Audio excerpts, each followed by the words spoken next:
Invest में total कितना पैसा मैनेज करते हो लोगों का and how has the returns been in the fund? Around 800,000 crores manage कर रहे हैं अभी। 3 ईयर के अगर बात करते हैं वो कितना होगा? There was a report publish जिसमें 5 ईयर, 3 ईयर और 2 ईयर में we are among the top 5 funds और mutual funds in India. First stock में जब इन्वेस्ट किया था कौन सा था? आपने पैसा बनाया था या खोया था? स्टार्टेड ट्रेडिंग इन गोल्ड, कुछ गलत सौदा डाला। It was a very very big amount that I lost on day 1 and I literally started crying Kusal.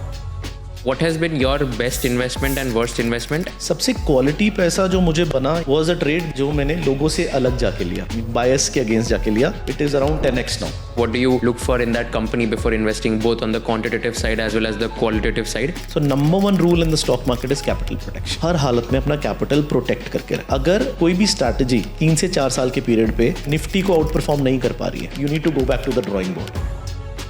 Every bull run will be led by new leaders.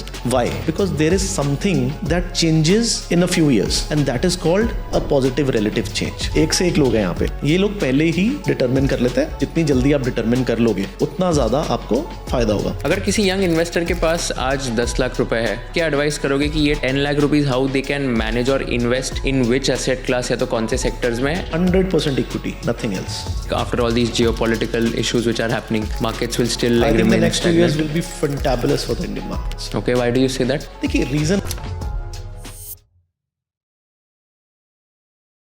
Video देखने से पहले मेरी एक request है आप सबसे। मैं YouTube एनालिटिक्स देख रहा था एंड वहाँ पर देखा कि 82.6% of my audience who is watching this content has not subscribe to the channel. अगर मैंने आपको थोड़ी सी वैल्यू प्रोवाइड की होगी एंड आपको अगर कंटेंट बहुत अच्छा लग रहा है, I request all of you to please hit the subscribe button so that we can bring you the best quality of guest and give you the maximum value possible. Thank you so much for subscribing to our channel and enjoy this entire episode of conversation with Kushal. अभी as of now आप invest में total कितना पैसा manage करते हो लोगों का and how has the returns been in the fund? so managing close to 500 crores for people. Invested was started कब हुआ? 8 जनवरी 2020 को स्टार्ट हुआ एंड देन उसके बाद एक्चुअली हम लोग अपना प्रॉप पहले मैनेज करते थे। तो invested was when people encourage us to come. तो हम अराउंड 500 crores प्रॉप में और 500 crores प्रॉप में 400 client money, so around 800,000 crores manage कर रहे हैं अभी। और रिटर्न्स, हाँ देखिए हमारा टारगेट बड़ा सिंपल रहता है इन्वेस्टमेंट में। मैंने बहुत ही जल्दी अपनी जर्नी में समझ लिया था, of course through a lot of mentors that I've had the pleasure to meet and I've been grateful to them, कि हमें जब भी स्टॉक मार्केट में काम करना है तो फर्स्ट रूल जो मैं बोलूंगा किसी भी इन्वेस्टर के लिए कि आपको स्टॉक मार्केट में जब आप आते हैं आपको एक का दो नहीं करना है। आपको ये देखना है कि मुझे मेरा asset per year CAGR in the long term क्या देगा। जैसे इन्वेस्टेड के लिए रूल बड़ा सिंपल है।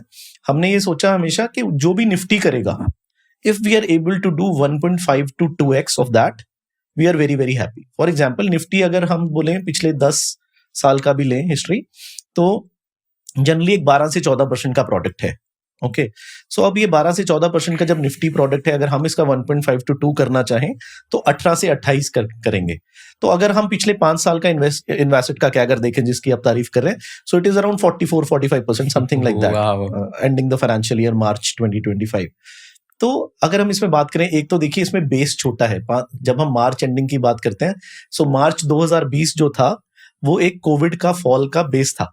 तो अगर हम जब वहां से कैलकुलेट करते हैं तो आपको क्या अगर अच्छा ही दिखेगा, क्योंकि मार्केट वहां से शुरू हुआ था। ये बुल रन जो है मार्च 2020 से शुरू हुआ था और हमने मार्केट का 1.5 to 2x अगर हम लगाएं तो 25 पे अराउंड मार्केट ने किया है। तो we should have done somewhere between 37.5 to 50। We are down 45 and we are happy with that. और ये टारगेट भी है। एक टारगेट रखने का फायदा क्या होता है कुशल, कि जब आप अपनी स्ट्रैटेजीज बनाते हैं, जब आप डिसीजंस लेते हैं, जब ग्रीड एंड फियर को आप एनकाउंटर करते हैं मार्केट में, तो आप, क्योंकि आपको अपना एम क्लियर है, you have quantified the market in terms of numbers that मुझे निफ्टी से 1.5 to 2x चाहिए, तो मुझे क्लियर है कि मुझे इससे ज्यादा रिस्क नहीं लेना है। या यहां से अगर जैसे अगर कभी फेयर बहुत ज्यादा है तो आपको पता होगा कि यहां से मेरा लॉन्ग टर्म, क्योंकि मेरा टारगेट डिफाइंड है तो मेरी स्ट्रैटेजी को भी मैं डिफाइन कर सकता हूं। The first thing I would like for your viewers is कि आप कोई भी अपना टारगेट डिफाइन करिए, और अगर वो टारगेट डिफाइंड है तो आपकी स्ट्रैटेजीज, आपके एक्शंस, आपके stocks automatically fall in line करेंगे। तो आपका 5 ईयर कैगर यू सेड 44% है, बट चलो 3 ईयर कैगर की अगर बात करते हैं जो मार्च 2022 से होगा, वो कितना होगा?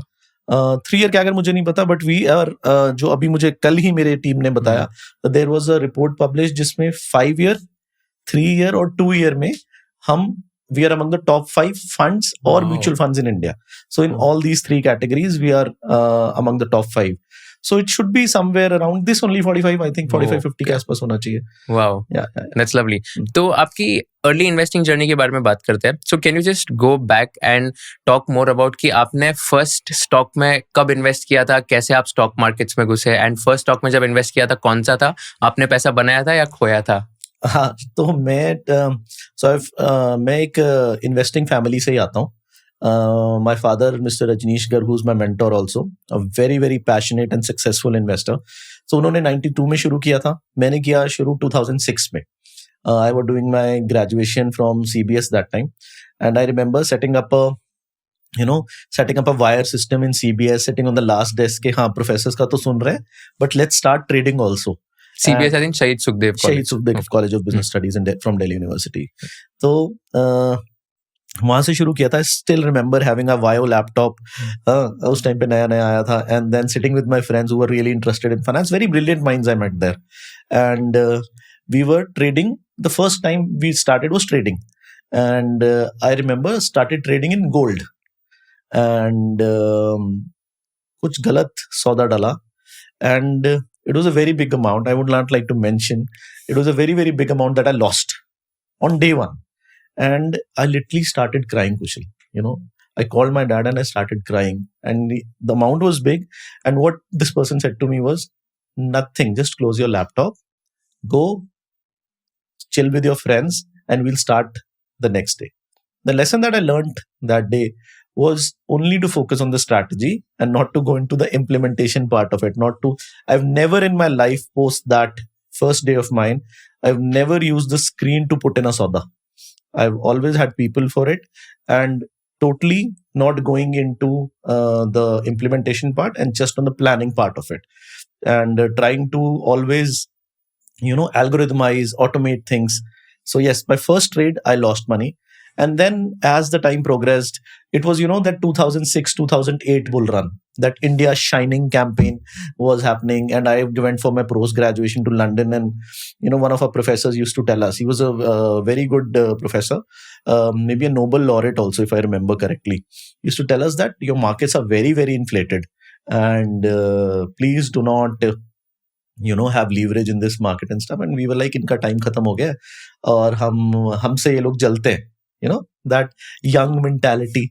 And that time I used to do बहुत सारा BTST करते थे, और मतलब बहुत अच्छा पैसा बनता था, कुशल. मतलब आज भी अगर उस टाइम को याद करो तो कहते हैं ना कि जैसे पुराना टाइम वापस नहीं आता, तो वो टाइम कभी वापस ही नहीं आया. The liquidity in the market was immense, बहुत लिक्विडिटी था.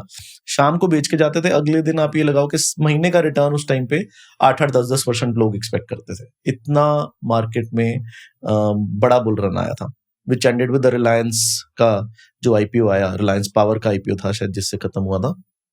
तो उस टाइम पे बहुत पैसा कमाया. फिर उसके बाद जब 2008 का बियर मार्केट आया, किसी ने इतना डीप बियर मार्केट देखा ही नहीं था. आप सोचिए ना, 6500 वाला निफ्टी 2200 हो गया था, तो 66% तो निफ्टी टूट गया था. आज आप इमेजिन कर सकते हैं कि 25,000 वाला निफ्टी अगर हम बोलेंगे 16,000, भगवान न करे, पॉइंट टूट के 9,000 पे आ जाए. सो मतलब it was a very big crash. तो उस टाइम पे जो कमाया था उसका अराउंड 50% वाइप ऑफ हो गया. तो समझ आया कि यार ये तो ऐसे चल नहीं सकता. एंड उसके बाद मैं बॉम्बे आया, कुछ म्यूचुअल फंड्स के साथ ट्रेनिंग करा. पराग पारिक सर को मिला, मधु गिला सर को मिला, और वहां से जो बॉम्बे ने मुझे क्या नाम है, कुछ सिखाया, उन स्टेप से, उन वैल्यू सिस्टम से आज मैं बोल सकता हूँ कि we are much stronger, much most mature, और समझ आया कि मार्केट में एक्चुअल ध्यान क्या रखना है. तो आपने पराग पारिक सर और मधु केला सर से क्या एग्जैक्टली सीखा, एंड कैसे इंटरेक्शंस थे? आपने कभी काम किया इनके साथ या? मधु केला सर के साथ इनिशियली मैंने रिलायंस एमएफ में ट्रेनिंग करी थी. वो एक बहुत लंबा स्टेंट नहीं था, बिकॉज मैंने एक कंपनी का रिपोर्ट बनाया था.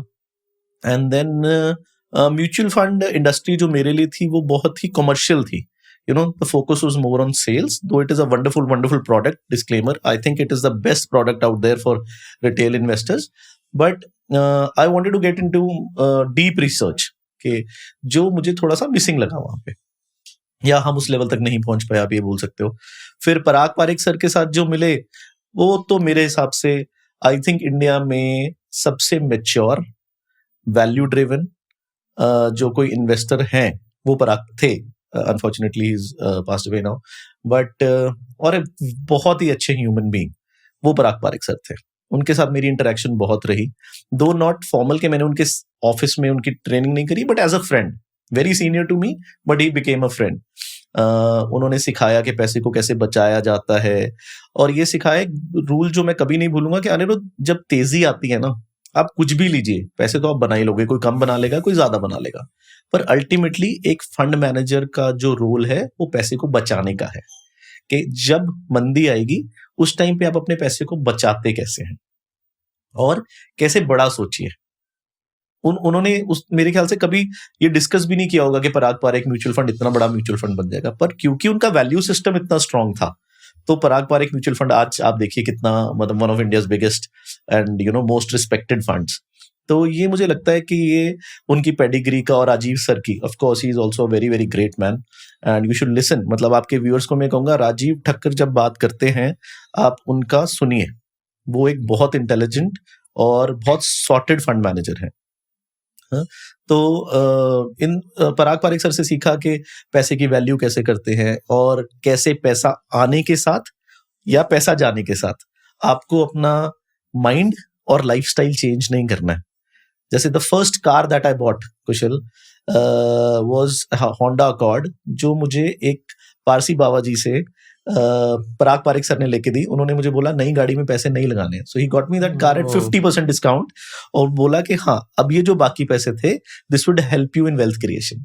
Yeah. Wow. So he was very very sorted guy. Then we did a lot of cash and carry arbitrage.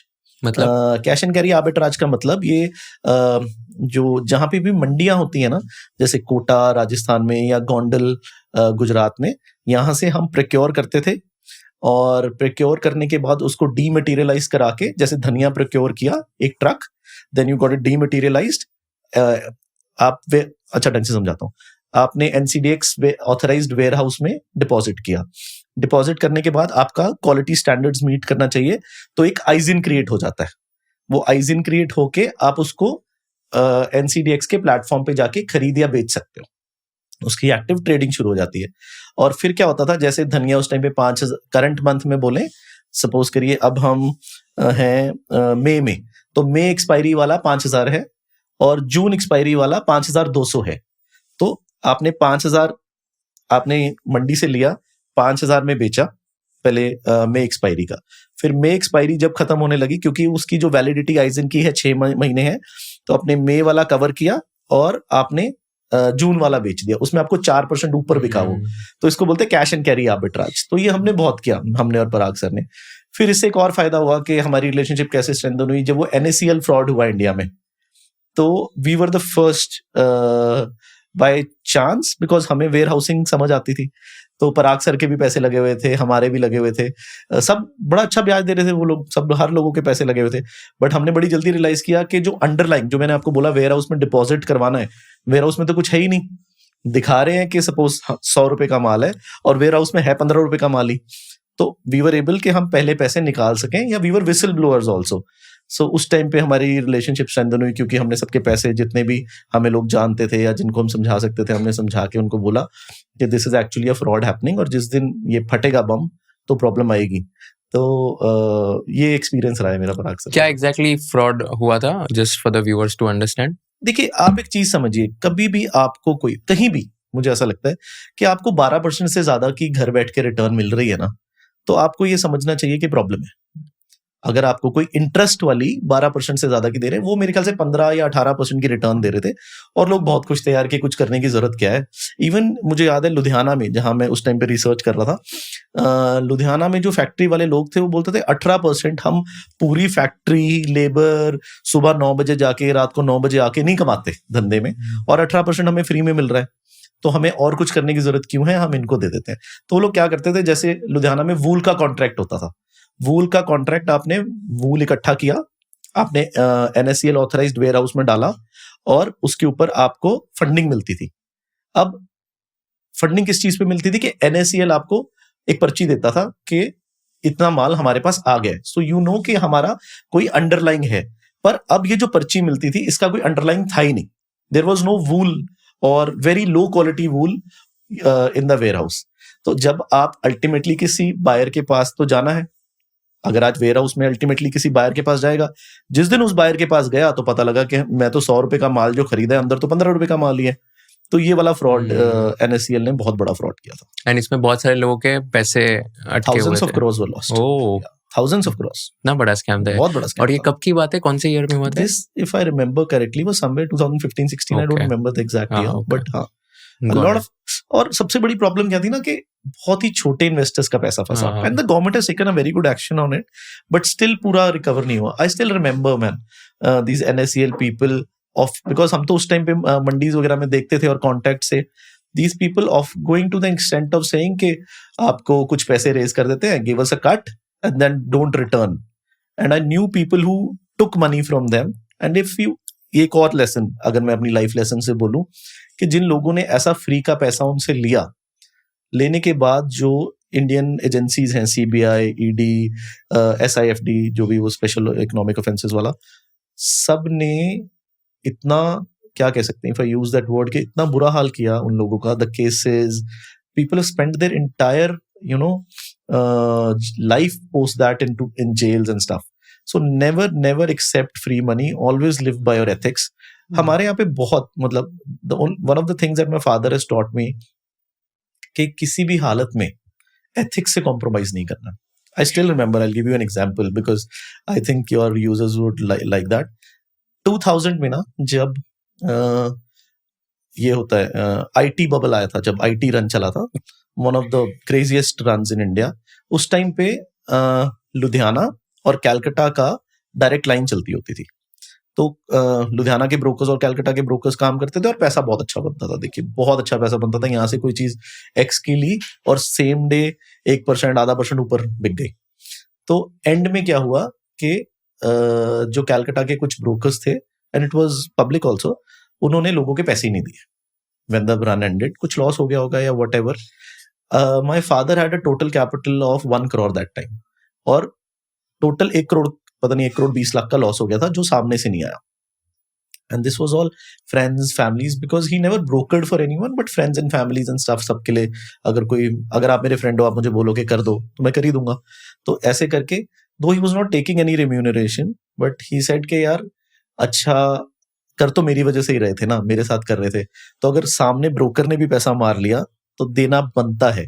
सो ये एक वैल्यू इंस्टिल करा उन्होंने, हिज इंटायर कैपिटल, समझिए ना, किसी आदमी के लिए भी पूरा का पूरा कैपिटल अपना दे देना कि नहीं, ये मेरे ट्रस्ट की वजह से है, and this is something that I want to earn for long term. और उसका बहुत फायदा होता है। जब आप कभी भी आगे बढ़ते हैं, आप कोई नया वेंचर लगाते हैं, कुछ वही लोग आपके साथ आगे खड़े होते हैं, क्योंकि उनको पता होता है कि हमें इस आदमी के साथ ट्रस्ट इशू नहीं है। तो जब मैंने इन्वेस्ट शुरू करा and people came to know कि अब ये अपना प्रॉप छोड़ के लोगों के लिए भी कर रहे हैं, तो my first 100 crore was very very easy, which gets you going. तो आपने जो पहला 100 crore है वो, I assume, friends and family round for everybody, Kushal, it's like that. First 100 crore for any fund is friends and family, और हो जाता है। Yeah, fair. So, talking about your stock market journey now, so in your entire career since 2006, so what has been your best investment and worst investment, and दोनों पे आपने कितना पैसा या तो कमाया था या तो कितना खोया था in terms of returns? So, my best investment, okay. So, firstly, मुझे ऐसा लगता है कि जब आपके सिस्टम्स में, स्पेशली हमारे सिस्टम्स में, हम कुछ कमोडिटी कंपनीज बोलें, तो बेस्ट दो तरह से डिफाइन होता है। एक होता है कि सबसे ज्यादा पैसा किसमें बना, और दूसरा सबसे क्विक पैसा किसमें बना। सो मुझे सबसे क्विक जो पैसा बना वो बना था HEG में। So we bought it around I think 700-800 rupees, and we sold it around, I don't know, 4,000 or something, but the period was very very quick, 8-9 months, 10 months. Oh. Yeah, so that commodities में जब भी run आता है, the run is very very quick, yeah, but doesn't last much because they are cyclical, as we all know that. सबसे quality पैसा जो मुझे बना या जिसमें मुझे खुशी हुई was a trade which I took, जो मैंने लोगों से अलग जाके लिया। बायस के अगेंस्ट जाके लिया हम लोगों ने, और वो इन्वेस्टेड में ही हुआ।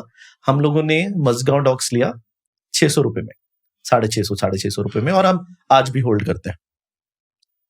ठीक है, तो आज वो मेरे ख्याल से अगर उस 600 के हिसाब से बात करूं, अब तो स्प्लिट वगैरह हो गया या कुछ, तो मेरे ख्याल से it is around 10x now in what 3 years। 2022 और सितंबर अक्टूबर भी बॉट इट। हाँ, तो ये रहा वर्स्ट इन्वेस्टमेंट मेरी रही अर्ली करियर में, जिसमें मैं ये BTSTs और ये वो करता होता था। Buy today, sell tomorrow investments नहीं बुरी रही मेरे साथ। बुरा क्या रहा कि मेरी स्ट्रैटेजी ही रॉन्ग थी। स्ट्रैटेजी से ज्यादा विजन रॉन्ग था कभी, कि ट्रेडिंग कर लो, लीवरेज ले लो, तो ये चीजों में ज्यादा प्रॉब्लम आई। इन्वेस्टर्स से देखिए, मैंने जो स्टॉक मार्केट में एक चीज और सीखी है कि 2 ही तरह के लोग यहाँ पे पैसा कमाते हैं। या तो यहाँ पे पैसा कमाएंगे आर्बिट्राज वाले, ठीक है, आर्बिट्राजर्स, जैसे मैंने आपको बोला मंडी से लिया, डिपॉजिट करा, बेचा, वो एक आर्बिट्राज हो गया। या फिर पहले NSE BSE होता था, हम लोगों ने इनिशियल कैपिटल अपना बहुत आर्बिट्राज से कमाया था। या इन्वेस्टर के साथ अगर आपको लॉन्ग टर्म पता है कि आपकी कंपनी में पॉजिटिव रिलेटिव चेंज है, तो आप यहाँ पे पैसा कमाएंगे ही। तो अगर हम अभी अपने करंट पोर्टफोलियोज में देखें, तो हमें जब हमने स्टेज वगैरह शिफ्ट किया, आई थिंक द मिनिमम भी जो स्टॉक बढ़ा हुआ था वो 40-50% था 2022 से। तो हमारी वर्स्ट इन्वेस्टमेंट्स ऐसे कोई याद नहीं आती हैं, पर हाँ होंगी। But overall I believe you should look at it as a portfolio. अगर मैं पोर्टफोलियो लेवल पे बोलूं, we have been satisfied with what we are doing. And हाँ, मेरी वर्स्ट जो अगर मैं बता रहा था अभी कि क्या गलत रही, सो वन थिंग इज जो मैंने रियलाइज किया है कि फ्यूचर्स एंड ऑप्शंस है ना, जो it is not a product for general public. क्या होता है ना, एक चीज मैंने हर जगह देखी कि लोग बोलते हैं कि आप ये बात बोल सकते हो कि फ्यूचर्स एंड ऑप्शंस ठीक नहीं क्योंकि आपके पास कैपिटल है। बिलीव मी, ये चीज गलत है। आप छोटी कैपिटल से भी शुरू करिए, थोड़े टाइम में आपके पास इतनी कैपिटल हो जाएगी। जैसे वो स्नो बॉलिंग इफेक्ट है ना, जो वॉरेन बफे बात करता है, वो स्नो बॉल इतना बड़ा हो जाता है कुछ सालों में, जिसको हम आज इमेजिन नहीं कर पा रहे।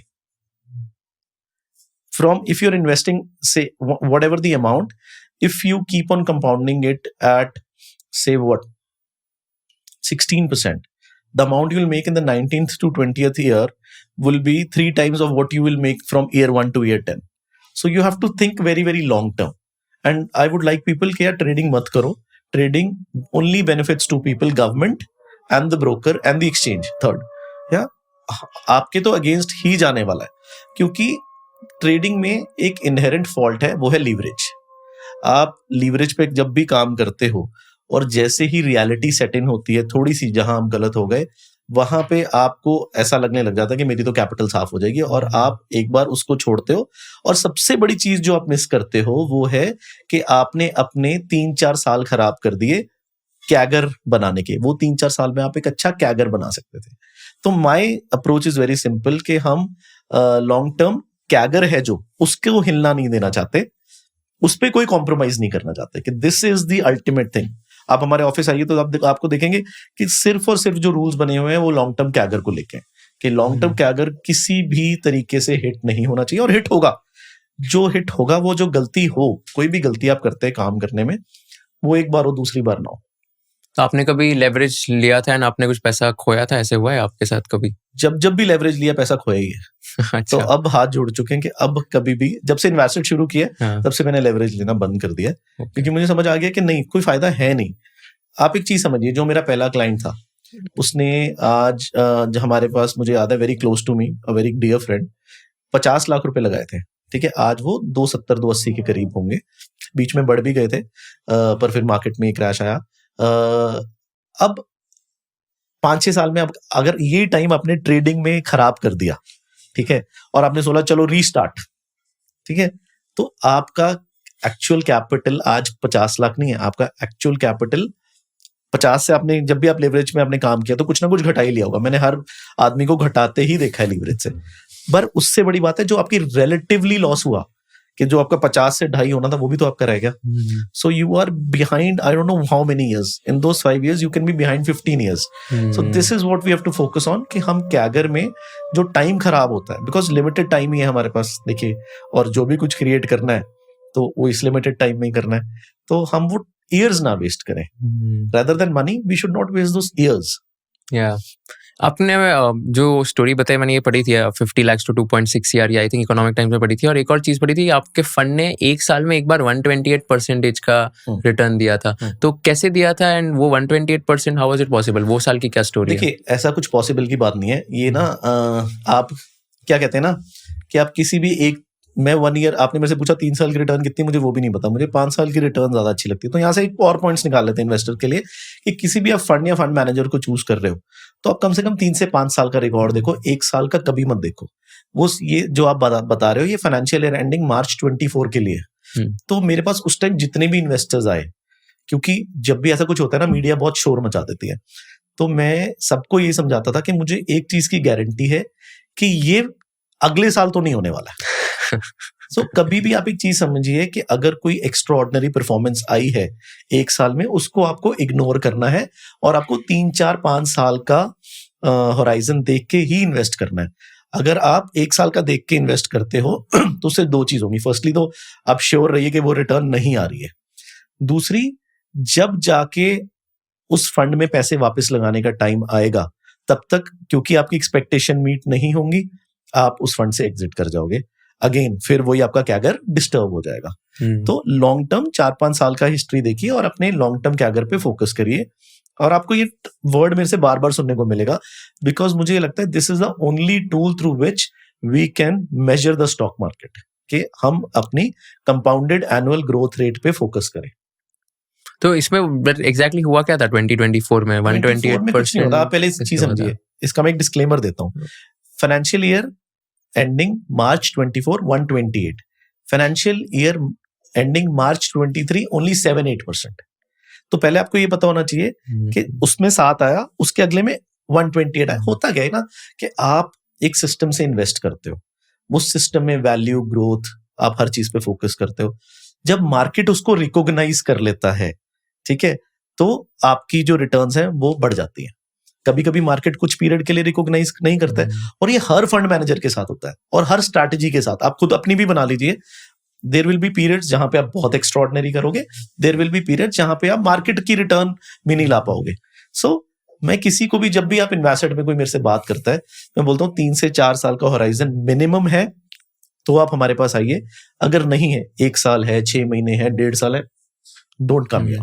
व्हाई? बिकॉज अगर मैं आपका वो अंडर परफॉर्मेंस का पीरियड आ गया और उसके बाद आपको निकालना पड़ गया, फिर आपका कैगर खराब हो जाएगा, and I would not like that.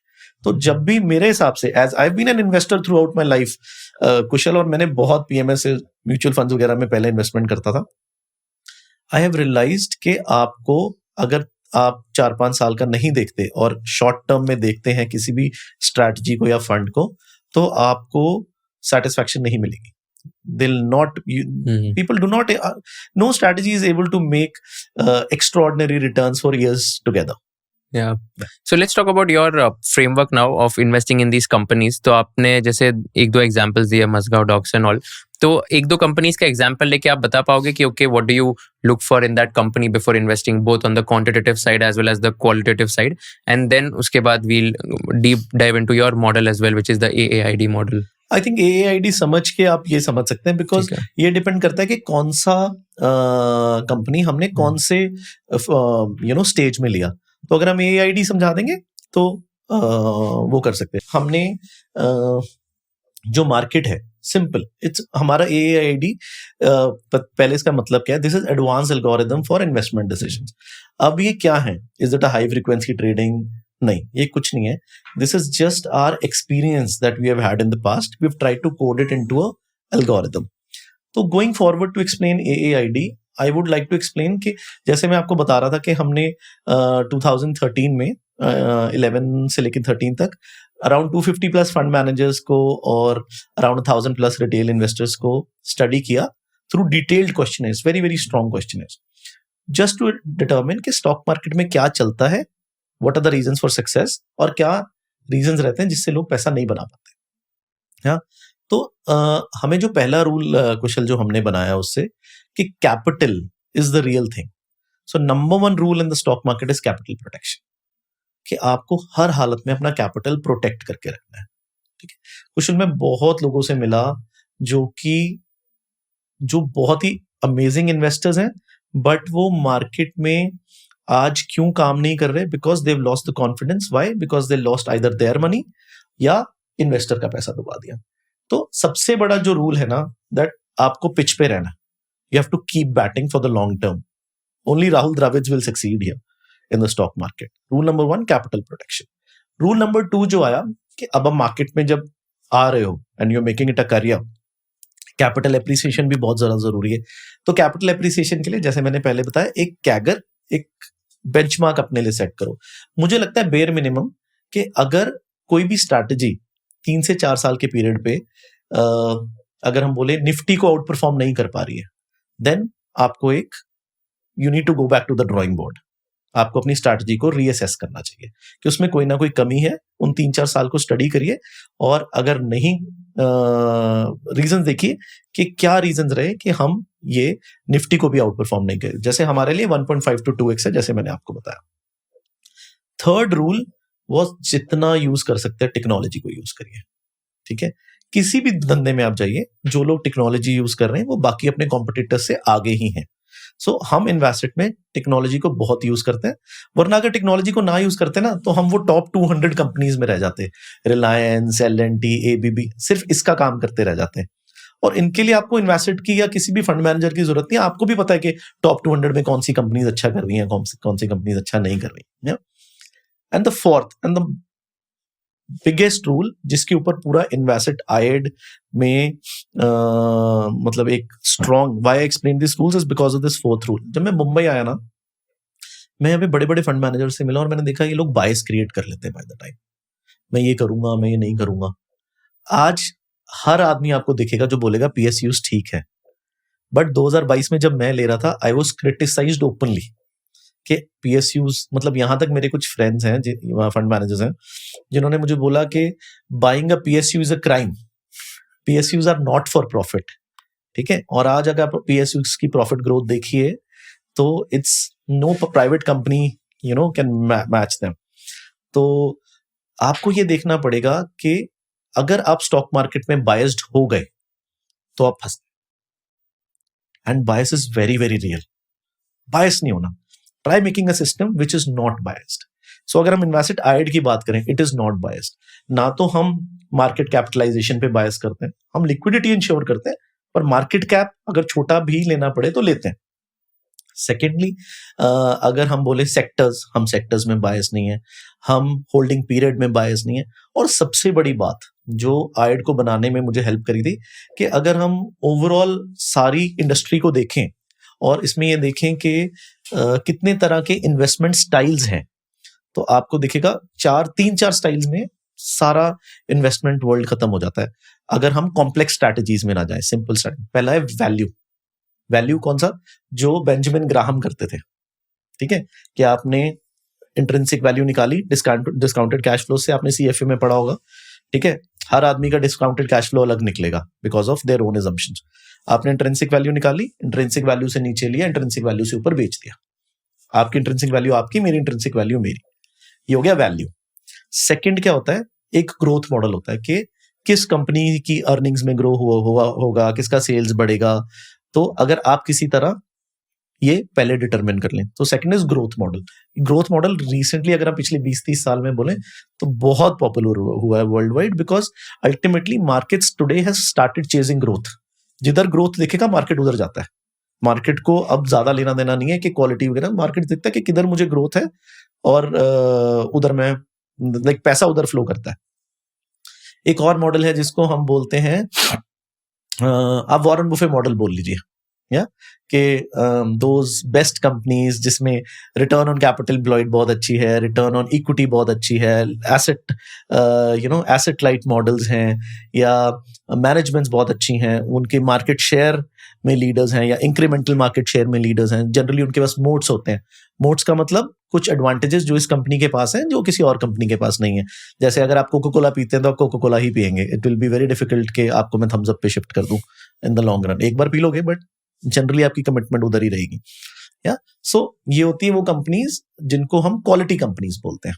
या और एक और स्टाइल है इन्वेस्टमेंट का जिसमें जो बहुत बड़े पैसे के लिए यूज होता है, जो कि पेंशन फंड वगैरह यूज करते हैं कि देखो बॉस हमारा पैसा बहुत ज्यादा सीक्रेट है, आप इसको कम तो नहीं कर सकते, आप रिस्क फ्री रेट से थोड़ा बहुत भी बढ़ा दो तो बहुत अच्छा। तो हमने 4 वो यूज किए फॉर इन्वेस्टर्स। अगर आप ये जो भी स्लाइड में दिखा देना, हमने बड़ा अच्छी तरह उसमें समझाया कि पहला वैल्यू, बेंजामिन ग्राहम स्टाइल, नीचे लेना ऊपर बेचना। दूसरा ग्रोथ, डिटरमिन करना कि कहां सेल्स और प्रॉफिट्स बढ़ेंगे जिस कारण स्टॉक प्राइस बढ़ेगा। थर्ड आ जाता है क्वालिटी, वो कंपनीज जो वॉरेन बुफे टाइप कंपनीज हैं। और फोर्थ आ जाता है कि पेंशन फंड स्टाइल इन्वेस्टिंग, जहां पे मेरा पैसा कम नहीं होना चाहिए। हमने कहा इनमें से 4 में से चूज करने की जगह ना हम ये चारों करेंगे। And is there a logical way to do it? जैसे जैसे मार्केट महंगा होता है हम एक स्टेज से दूसरे स्टेज में जाते हैं। तो मार्केट्स जब बहुत सस्ते हैं, ओवरसोल्ड हैं, केओटिक हैं, मार्केट्स में फियर है, तब हमारा रूल नंबर 1 आता है कि we buy value only when there is overall value in the market. या सो इसको मैं हिंदी में नहीं समझा पाऊंगा, बट हम वैल्यू सिर्फ तब खरीदते हैं जब ओवरऑल मार्केट वैल्यू दे रहा है। रीजन कि जो एक बढ़ते मार्केट में आपको वैल्यू लग सकता है वो एक वैल्यू ट्रैप भी तो हो सकता है। थोड़ा एग्जांपल्स के थ्रू समझाओगे? थोड़ा हाँ। कॉम्प्लिकेटेड हो रहा है, लाइक एग्जांपल्स के थ्रू कि कैसे आइडेंटिफाई किया एंड कौन से टाइप के स्टॉक्स थे, वैल्यू टाइप्स देखिए कैसे होगा? चलो बिल्कुल लेम एंड टर्म्स में चलते हैं और हम ट्राई करते हैं एग्जाम्पल्स के साथ आपको पिछला रन समझाने के। यस। कोविड आया, मार्केट में पूरा केओस था, stock market came from 12,500 to 7,500, पूरा डर था। I remember that video playing where एक आदमी दूसरे को हाथ लगाएगा, कुछ देर में वर्ल्ड की सारी पॉपुलेशन वाइप आउट हो जाएगी। या फिर Russia Ukraine war I 23rd of March को, अगर आप याद करें जो हमारा लॉकडाउन लगा था वो 23rd ऑफ मार्च को लगा था। आप मार्केट का लो खोल के देखिए कब लगा था, एग्जैक्टली 23rd ऑफ मार्च को। तो उस टाइम पे आपको मार्केट में जब ऐसी सिचुएशंस आती हैं तब आपको मार्केट में से माल लेना है। मार्केट कुशल आपको 2 चीजों के लिए रिवॉर्ड करेगा। फर्स्टली आप एक्स्ट्रा ऑर्डिनरी एंटरप्रेन्योर्स पे बेट कर रहे हो, एक्स्ट्रा ऑर्डिनरी धंधों पे बेट कर रहे हो। दूसरी चीज कि आप तब बेट कर रहे हो जब कोई और नहीं कर रहा है, तभी आपको वो अल्फा जो आप ढूंढ रहे हो कि मार्केट अगर 12 कर रहा है मुझे उससे ऊपर करना है, तो वो सिर्फ और सिर्फ आपको तब मिलेगा जब आप फियर में इन्वेस्ट करोगे। तो एट इन्वेस्टेड हम फियर में सबसे पहले वैल्यू स्टेज में वैल्यू खरीदते हैं। ठीक है, हम इस टाइम पे क्या खरीदते हैं? हम वो एक्स्ट्राऑर्डिनरी कंपनीज खरीदते हैं जिनकी हमें कम से कम 2-3 साल की अर्निंग्स की विजिबिलिटी दिखती है और हमें ये पता है कि ये कंपनीज कहीं नहीं जा रही है। They have been there, they will be there, they are the best in what they do. Okay, और साथ में हमें लॉन्ग टर्म जो इनकी इंट्रिंसिक वैल्यू है, हर आदमी का मैंने बोला डिफरेंट तरीका देखने का, जो लॉन्ग टर्म इंट्रिंसिक वैल्यू उनसे बहुत कम नीचे मिल रहे थे। फॉर एग्जाम्पल, अब एक एग्जाम्पल देता हूं आपको। 2020 में टाटा मोटर्स, मार्च 2020 में टाटा मोटर्स हमें मिल रही थी in the minimum 100 days of price to book since its inception on the Indian stock market. मतलब जब से मार्केट में लिस्ट हुई है तब से जो minimum 100 days of price to book रहा, वहां उसका प्राइस टू बुक आ गया था।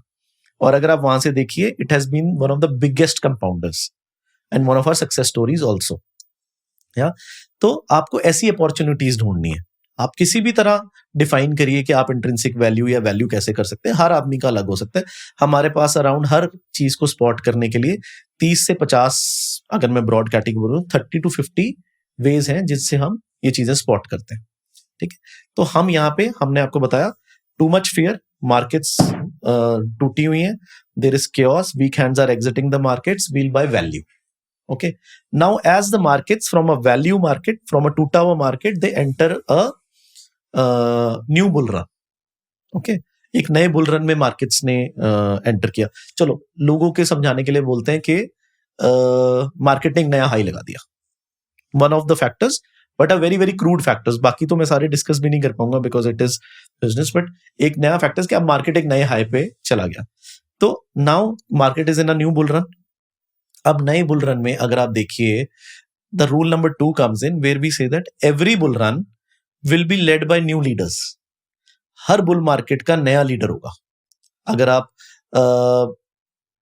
लास्ट 30 इयर्स डिस्कस करते हैं नेक्स्ट 1 मिनट में, सबसे पहले हर्षद मेहता बुल रन आया 1992 का, तो उस टाइम सेंसेक्स ही नया था।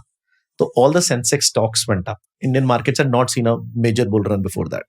उसके बाद अगर 2000 की बात करें, आईटी चली, आईटी में आईटी बबल बना जो.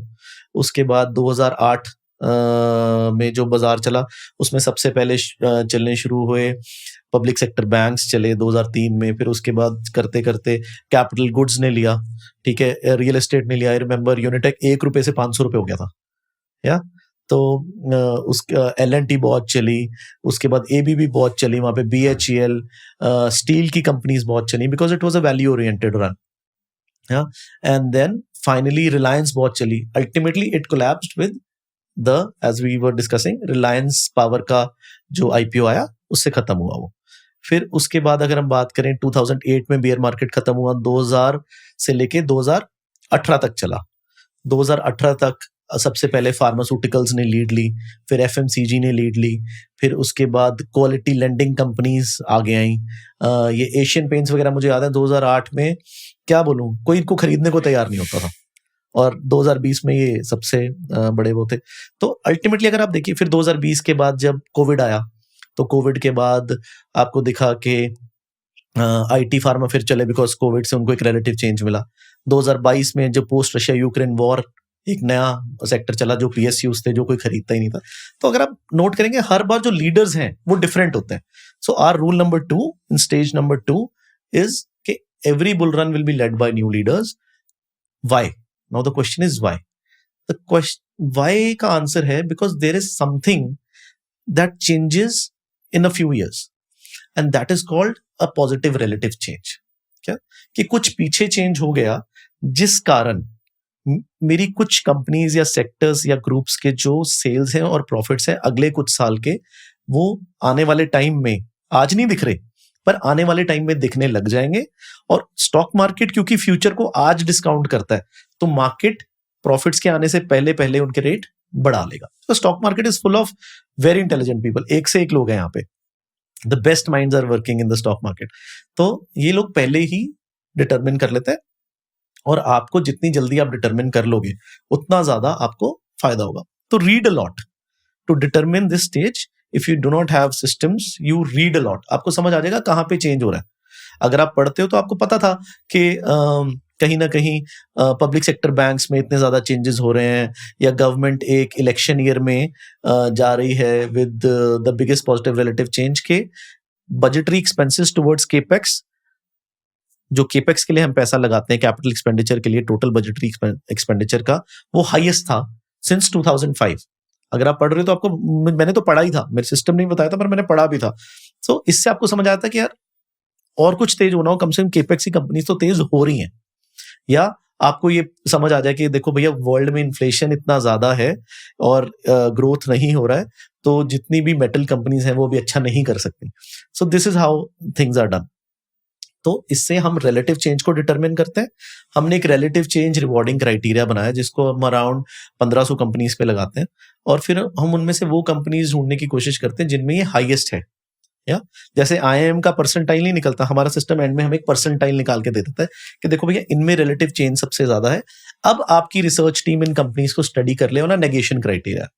ठीक है, जैसे अगर आप मेरे रिसर्च को हेड करें तो मैं आपको कहूंगा कुशल ये कंपनी ABC हम खरीद रहे हैं, आप मुझे बताइए कि क्यों नहीं खरीदनी. Try to find a fault in it. या that's called a negation criteria. तो हमें रिलेटिव चेंज से जब ये पता लगता है कि हाँ ये कंपनीज हैं, हम अपनी टीम को देते हैं, they make a very proper report on it, and when then we are satisfied कि इसमें कोई प्रॉब्लम नहीं है. कभी कभी होता क्या है ना कि जितनी भी रिलेटिव चेंज वाली कंपनीज हैं, इनमें जो 2-3 साल बाद होना है वो आपको आज दिखेगा नहीं. बट कभी कभी सिस्टम भी ऐसा हो सकता है कि वो कंपनी में कोई प्रॉब्लम है उसको ना पकड़ पाए. तो रिसर्च टीम डबल चेक करती है, वैसे हमें सिस्टम हमारा निकाल के देता है कि ये कंपनीज में रिलेटिव चेंज बहुत स्ट्रांग है. तो जैसे मजगांव डॉक्स की हम बात कर रहे थे, तो हमने देखा कि यार देखो ये एक ओल्ड इकोनॉमी रन है, हमें पता था. ठीक है, क्यों? क्योंकि न्यू इकोनॉमी महंगी बहुत थी. न्यू इकोनॉमी मतलब फार्मा, एफएमसीजी, आईटी, कंजम्पशन, ये वाले जो सेक्टर्स होते हैं ये बहुत महंगे थे 2022 में पोस्ट कोविड, क्योंकि इनमें सर्च बहुत आ गया था तो बहुत महंगे हो गए थे. और न्यू इकोनॉमी में हमें ओल्ड इकोनॉमी में जिसमें आ जाती हैं या तो इंटरेस्ट रेट सेंसिटिव्स या फिर आ जाते हैं केपेक्स वाली कंपनीज। अब इंटरेस्ट रेट सेंसिटिव्स को चलने के लिए बड़ा क्लियर था। मतलब इंटरेस्ट रेट सेंसिटिव? हाँ, मैं समझाता हूँ। इंटरेस्ट रेट सेंसिटिव्स होते हैं जो डिमांड एंड सप्लाई से चलते हैं, जैसे कि स्टील, रियल एस्टेट, ऐसी चीजें। साइक्लिकल? हाँ, सिक्लिकल्स तो केपेक्स भी सिक्लिकल होती है, बट ओवरऑल जो शॉर्ट सिक्लिकल्स होते हैं। ओके, तो इंटरेस्ट रेट सेंसिटिव्स आगे थोड़ा कॉम्प्लेक्स होगा, पर इंटरेस्ट रेट सेंसिटिव्स में आगे दो टाइप के आते हैं, इंटरनेशनल के डोमेस्टिक। अब इंटरनेशनल तो क्लियर था, क्योंकि वर्ल्ड का सबसे बड़ा प्रोड्यूसर और सबसे बड़ा consumer are in a problem, तो वर्ल्ड ग्रोथ तो हो नहीं रही और साथ में इन्फ्लेशन और है, तो इंटरेस्ट रेट सिक्लिकल्स का सेंसिटिव्स का चलना इंटरनेशनली मुश्किल था। बट डोमेस्टिक फ्रंट पे, क्योंकि इंडिया ने सॉप्स नहीं बांटे थे जैसे यूएसए वगैरह ने और यूरोप ने और सबने बांटे कोविड के टाइम पे, तो इंडिया ने नहीं बांटे, तो इंडिया की इन्फ्लेशन बहुत जल्दी कंट्रोल में चांसेस थे कि आ जाए। तो आप देखेंगे कि इंडियन इंटरेस्ट रेट सेंसिटिव्स थे जितने, वो पिछले 2-3 साल में जैसे रियल एस्टेट वगैरह उन्होंने बहुत अच्छा किया, या तो ये एक आपको चीज डिटरमिन करनी थी। बाकी दूसरी चीज क्लियर थी कि जब इंटरेस्ट रेट सेंसिटिव्स में पैसा जा नहीं सकता और न्यू इकोनॉमी महंगी है, तो ओल्ड इकोनॉमी में बचा क्या? केपेक्स में Modi ji going into an election year, जब मैक्सिमम पॉपुलिस्ट मेजर्स देने चाहिए थे, उस टाइम पे मैक्सिमम बजटरी एक्सपेंडिचर डाल रहे हैं टुवर्ड्स केपेक्स, तो केपेक्स ने तो चलना ही था। तो we were very very clear कि हाँ भैया, ये इस बार के जो नए लीडर्स रहेंगे वो केपेक्स रह सकते हैं। और जो आप वो 128 बोल रहे हैं वो इसीलिए आया हाँ, क्योंकि we were able to determine it with full zeal कि हाँ भाई करना है, ये ऐसे ही होगा। और हमें क्लैरिटी से पूरा दिख रहा है कि केपेक्स के स्टॉक्स बहुत अंडर वैल्यूड है, इनमें पैसा जाएगा ही जाएगा, और मार्केट में पैसा कहीं तो जाना ही है ना। तो जहां मैंने आपको बोला ग्रोथ दिखेगी, वहां पे पैसा जाता ही जाता है। तो अब थर्ड स्टेज, अब जब जाके मार्केट एक्सपेंसिव हो जाता है, वहां पे हम क्या कहते हैं कि अब रूल नंबर 3 किक्स इन। क्या मार्केट महंगा हो गया, बट कुशल मार्केट ना सालों एक्सपेंसिव रह सकता है। Markets can stay expensive for very long period of time, but जब तक मार्केट एक्सपेंसिव होता है तो जो वैल्यू और ग्रोथ है वो सुपर एक्सपेंसिव हो जाती है। आप देखेंगे केपेक्स की कंपनीज कुछ अर्निंग्स ऐसी डिस्काउंट करने लग गई थी जो 10 साल बाद आनी थी। कौन सी जैसे एग्जांपल्स? रेलवेज, ठीक है, रेलवेज में कुछ कंपनीज का 10 साल में जो प्रॉफिट आना था वो अभी से डिस्काउंट होके अब मैक्सिमम 3-4 साल का कर सकते हो मार्केट में, पर जहां आप 10-10, 15-15 साल का करने लग जाते हो वहां पे प्रॉब्लम आ जाती है। तो ये चीजें आपको डिटरमिन करनी होती है। हम क्या करते हैं कि हम स्टेज ही चेंज कर लेते हैं। हम कहते हैं now stage 3, now we have quality. तो क्वालिटी में हम क्या करते हैं कि जैसे हमने समझाया, very good managements, ROC, ROE, asset light models, very good market share, moats with them. अब इन कंपनीज के साथ क्या है, अब स्टेज 3 में जाके हम महंगे बाजार में 15-18% से बढ़ जाएं, या अगर बियर मार्केट आ भी गया, फर्स्ट ऑफ ऑल आप हमें मार्केट से भगा नहीं पाओगे। Why? Because if you are my investor, you will tell me कि अनिरुद्ध बियर मार्केट में फंस गए। ठीक है जी, फंस गए। अपने पास कंपनीज कौन सी है? इंडिया की बेस्ट कंपनीज है। तो ठीक है यार, निकल जाएंगे। Firstly your psychology is important कि बियर मार्केट में कभी भी आप ऐसी कंपनीज के साथ ना फंसे जिनको आप लॉन्ग टर्म होल्ड नहीं कर सकते, या वो जो बहुत ज्यादा इन्फ्लेटेड है, उन कंपनीज के साथ कभी भी आप बियर मार्केट में ना फंसे। तो क्वालिटी कंपनीज कभी भी बहुत ज्यादा इन्फ्लेटेड नहीं होती, और एक नेचुरल फ्लो है पैसे का कि वैल्यू और ग्रोथ से क्वालिटी की तरफ आता है जब भी बियर मार्केट आती है। जब भी आप देखो बियर मार्केट आती है तो आप लोगों ने देखा होगा फार्मास्यूटिकल्स, FMCG, इन कंपनीज में जिनको हम डिफेंसिव्स बोलते हैं, उनमें पैसा आना शुरू हो जाता है। क्यों? क्योंकि लोगों को लगता है अरे यार अपना पैसा बचाओ, इधर से इधर लेके आओ। तो हम rather than waiting for a fall, हम जब हमें महंगा लगता है बाजार, expensive, till now market is expensive, अब पहले ही आ जाते हैं कि ठीक है यार, I don't want to eat everything that is on the table, I leave something.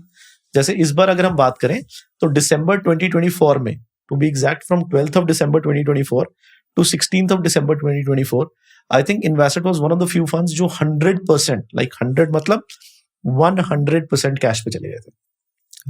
Yeah, 100%. We did not, fall with this market. And finally, आता है exuberant stage. सॉरी, ये मैंने आपको exuberant stage का बता दिया कि हम कैश पे चले गए थे, जहां हमें लगता है मार्केट एक्सपेंसिव था, अब exuberancy भी आ गई। Exuberancy means when the behavior or the expectations जो इन्वेस्टर का है वो ही चेंज हो गया। कि जैसे कोई जॉब कर रहा है, वो बोलते हैं कि छोड़ो मुझे जॉब नहीं करना है, I'll enter the stock market now. I'll start trading. When you see housewives, buying laptops to trade, when people say that my business is not rewarding me as much, when the FOMO feeling is at its max. So we have quantified this also now, where there is too much attraction towards the market, which it doesn't deserve. Market is ultimately an asset only, na? So जहां पे जाके ऐसा लगता है कि there is exuberancy in the market, we take an exit.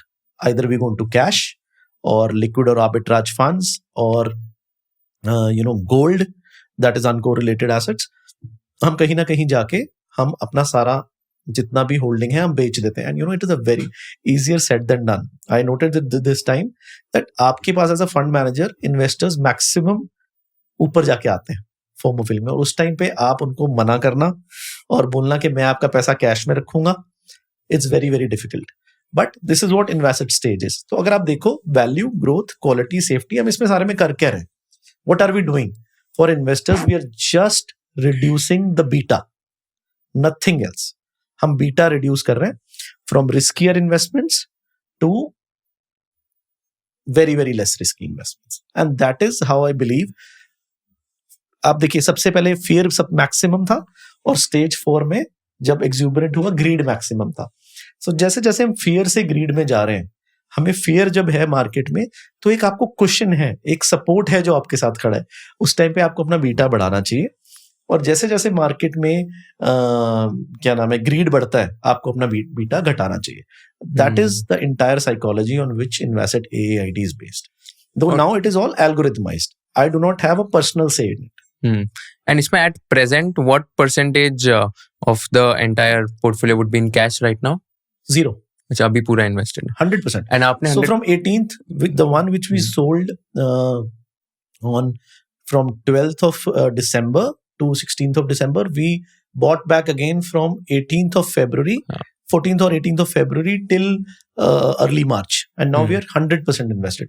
We have not sold 1 rupee in the Trump fiasco, ये जो tariff का इसने शोर मचाया, या फिर ये जो वॉर हुआ, nothing. For us bad news is good news.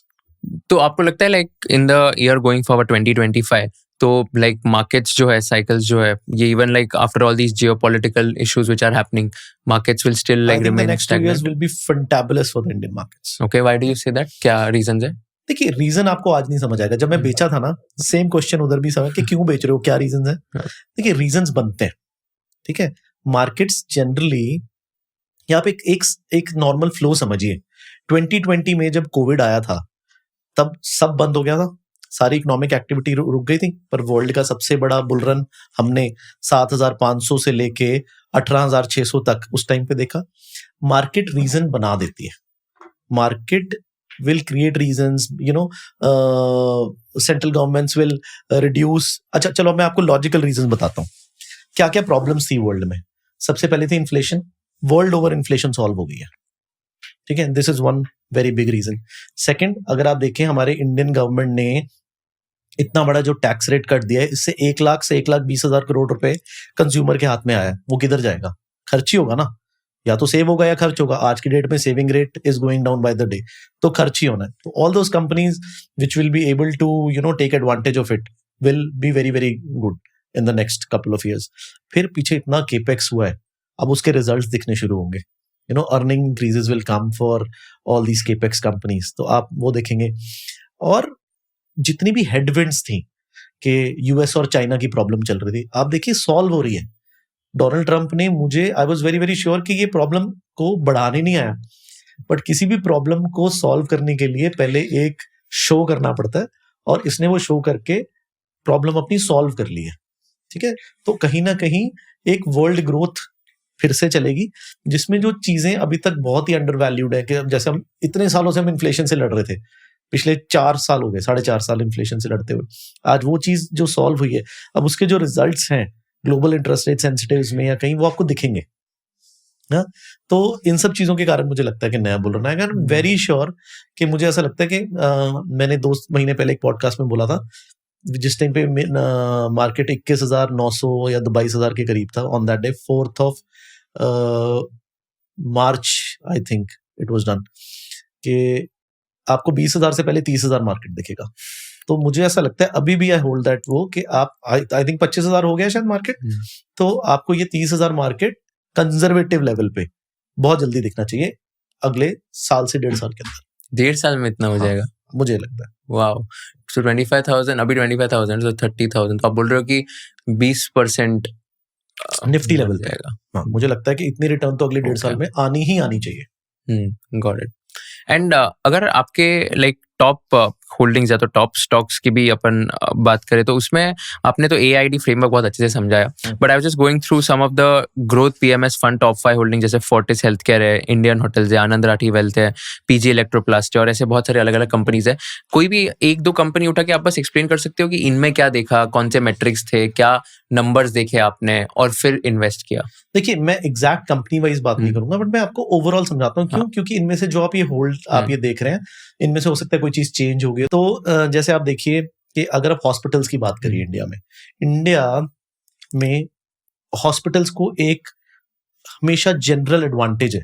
वो क्या है कि अगर आप किसी भी हॉस्पिटल में जाते हैं, हम इंडिया में रह के फील नहीं करते, पर आप लोगों में से जो भी लोग कुछ देर बाहर रहे हैं, तो आप ये देखेंगे कि सेम चीज इंडियन डॉक्टर्स बहुत आराम से ट्रीट कर देते हैं, पर बाहर के डॉक्टर्स नहीं कर पाते। वाई? क्योंकि उनके पास जो एक सैंपल पॉपुलेशन है अपनी स्किल को बढ़ाने का, वो ही नहीं है। बाहर पॉपुलेशन ही नहीं है। इंडिया में पॉपुलेशन ही इतना ज्यादा है कि हमारे डॉक्टर्स के पास एम्पल सेट है। आप कभी PGI या एम्स गए होगे ना, तो आप सोच नहीं सकते, वहां के सीनियर डॉक्टर्स एक एक दिन में 800-800 लोगों को देखते हैं, या एक दिन में, जो भी उनके वर्किंग आवर्स रहते होंगे। तो हमारे डॉक्टर्स को बहुत ज्यादा एक्सपोजर है। फिर यहाँ पे एजुकेशन बहुत ज्यादा है। अगर हम जनरल ट्रेंड इंडिया में देखेंगे, so we'll find max a lot of doctors here as compared to absolute numbers, तो वर्ल्ड में किसी से कंपेयर ही नहीं हो सकते। फिर अगर रिसेंटली देखेंगे, क्योंकि इंडिया में लोगों का इनकम लेवल बढ़ गया है और बाहर से जो फॉरेन मेडिकल टूरिज्म है which is growing at a very very fast pace, इस वजह से अभी कंपनीज केपेक्स करने लग गई हैं। और इनके केपेक्स करने से जो इनके अगर आप प्रॉफिट्स देखिए, they are rising at a very very fast pace. तो सबसे बड़ा रिलेटिव चेंज जो है इन कंपनीज के लिए, the capex for these companies is increasing at a very fast pace. इनका केपेक्स बहुत इंक्रीज हो रहा है और इस केपेक्स के इंक्रीज की वजह से इनके जो प्रॉफिट्स हैं वो बढ़ रहे हैं। तो इस वजह से इनमें से जो भी हमें हॉस्पिटल कंपनीज में दिखा कि जिनकी मैनेजमेंट्स अच्छी हैं और जिनका विजन अच्छा है, जो जिनको पता है कि अपना काम कैसे करा जाता है, वो कंपनीज हमने लिए हैं। ठीक है। फिर आप EMS स्पेस में देखिए, चाइना से जो शिफ्ट है, चाइना इज क्या बोले, क्रूज शिप है और इंडिया एक लाइफ बोट है अभी currently. That is the reality. Okay, that they are huge. And रात तो मतलब आप सोचिए कि बॉलीवुड मूवी तो है नहीं कि कल चाइना खत्म और इंडिया शुरू। सो एक ग्रेजुअल शिफ्ट हो रहा है। अगर आप एक बहुत बड़े क्या बोले रिटेल चेन है अमेरिका में, तो आप ये बोलोगे ना यार कि देखो चाइना के साथ ठीक है, बट कहीं ना कहीं I should create alternates also. वो ऑल्टरनेट कोई और बन ही नहीं सकता, वो इंडिया ही बनेगा। जितनी मर्जी हमारे पास ब्यूरोक्रेसी है, जितनी मर्जी रेड टेपिज्म है, बट वो बनेगा इंडिया ही। और बाकी जितने देश हैं वो बहुत छोटे छोटे देश हैं और उनके पास रिसोर्सेज ही नहीं है पूरा करने के लिए। तो अज्यूमिंग दिस कि इंडिया बनेगा, तो कौन कौन से सेक्टर्स हैं जो इंडिया में प्रोग्रेस कर सकते हैं फ्रॉम चाइना +1? तो सबसे पहले हम ये फोकस करते हैं, इसको दो तरीके हैं देखने के। एक, वो कंपनीज जो इंडिया में, या वो सेक्टर्स जो इंडिया में बहुत साल से काम कर रहे हैं, या जिनको इंडियन गवर्नमेंट बहुत ज्यादा प्रमोट कर रही है। तो इंडियन गवर्नमेंट, अगर हम मोदी जी की एक बात समझें, तो आप क्लियरली देख पाओगे उनके डिसीजंस में कि जहां से भी पैसा बाहर जाता है, मोदी जी को उससे प्रॉब्लम है। तो जो भी सेक्टर्स हैं जो पैसा बाहर जाने से रोकेंगे, उनको इंडियन गवर्नमेंट बहुत पुश देगी।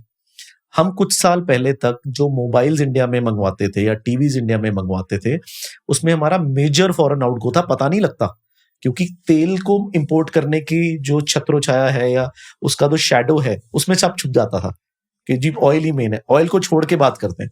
तो इलेक्ट्रॉनिक्स में हमारे बहुत पैसे जा रहे थे। तो इलेक्ट्रॉनिक मैन्युफैक्चरिंग कंपनीज की अगर आप PLI स्कीम को पढ़ोगे, तो आपको क्लियर हो जाएगा कि government is very very strong on it.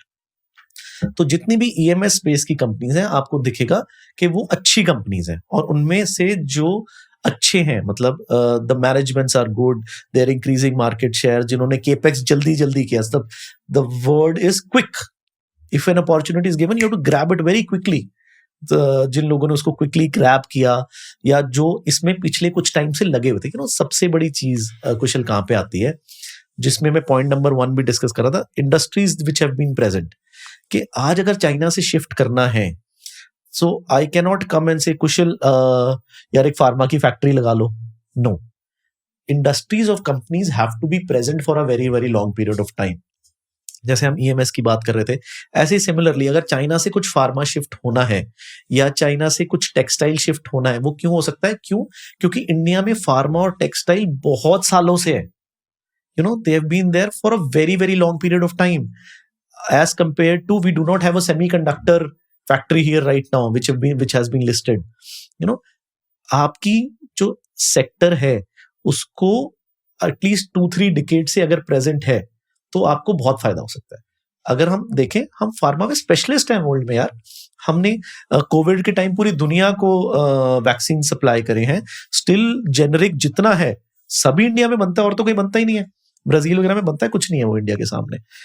तो फार्मा एक बहुत स्ट्रैटेजिकली गवर्नमेंट ने पहले, जब कांग्रेस गवर्नमेंट या कुछ थी, इन लोगों ने बड़े टाइम पे बड़ी अच्छी इंडस्ट्री को प्रमोट किया, और आज जब उस इंडस्ट्री के लिए एक अपॉर्चुनिटी अराइज हुई है तो वो उसको कैप्चर भी कर पाएगी। तो हमें फार्मास्यूटिकल्स अच्छी लगती है, सिमिलरली हमें ईएमएस भी अच्छी लगती है, सिमिलरली हमें टेक्सटाइल भी अच्छी लगती है।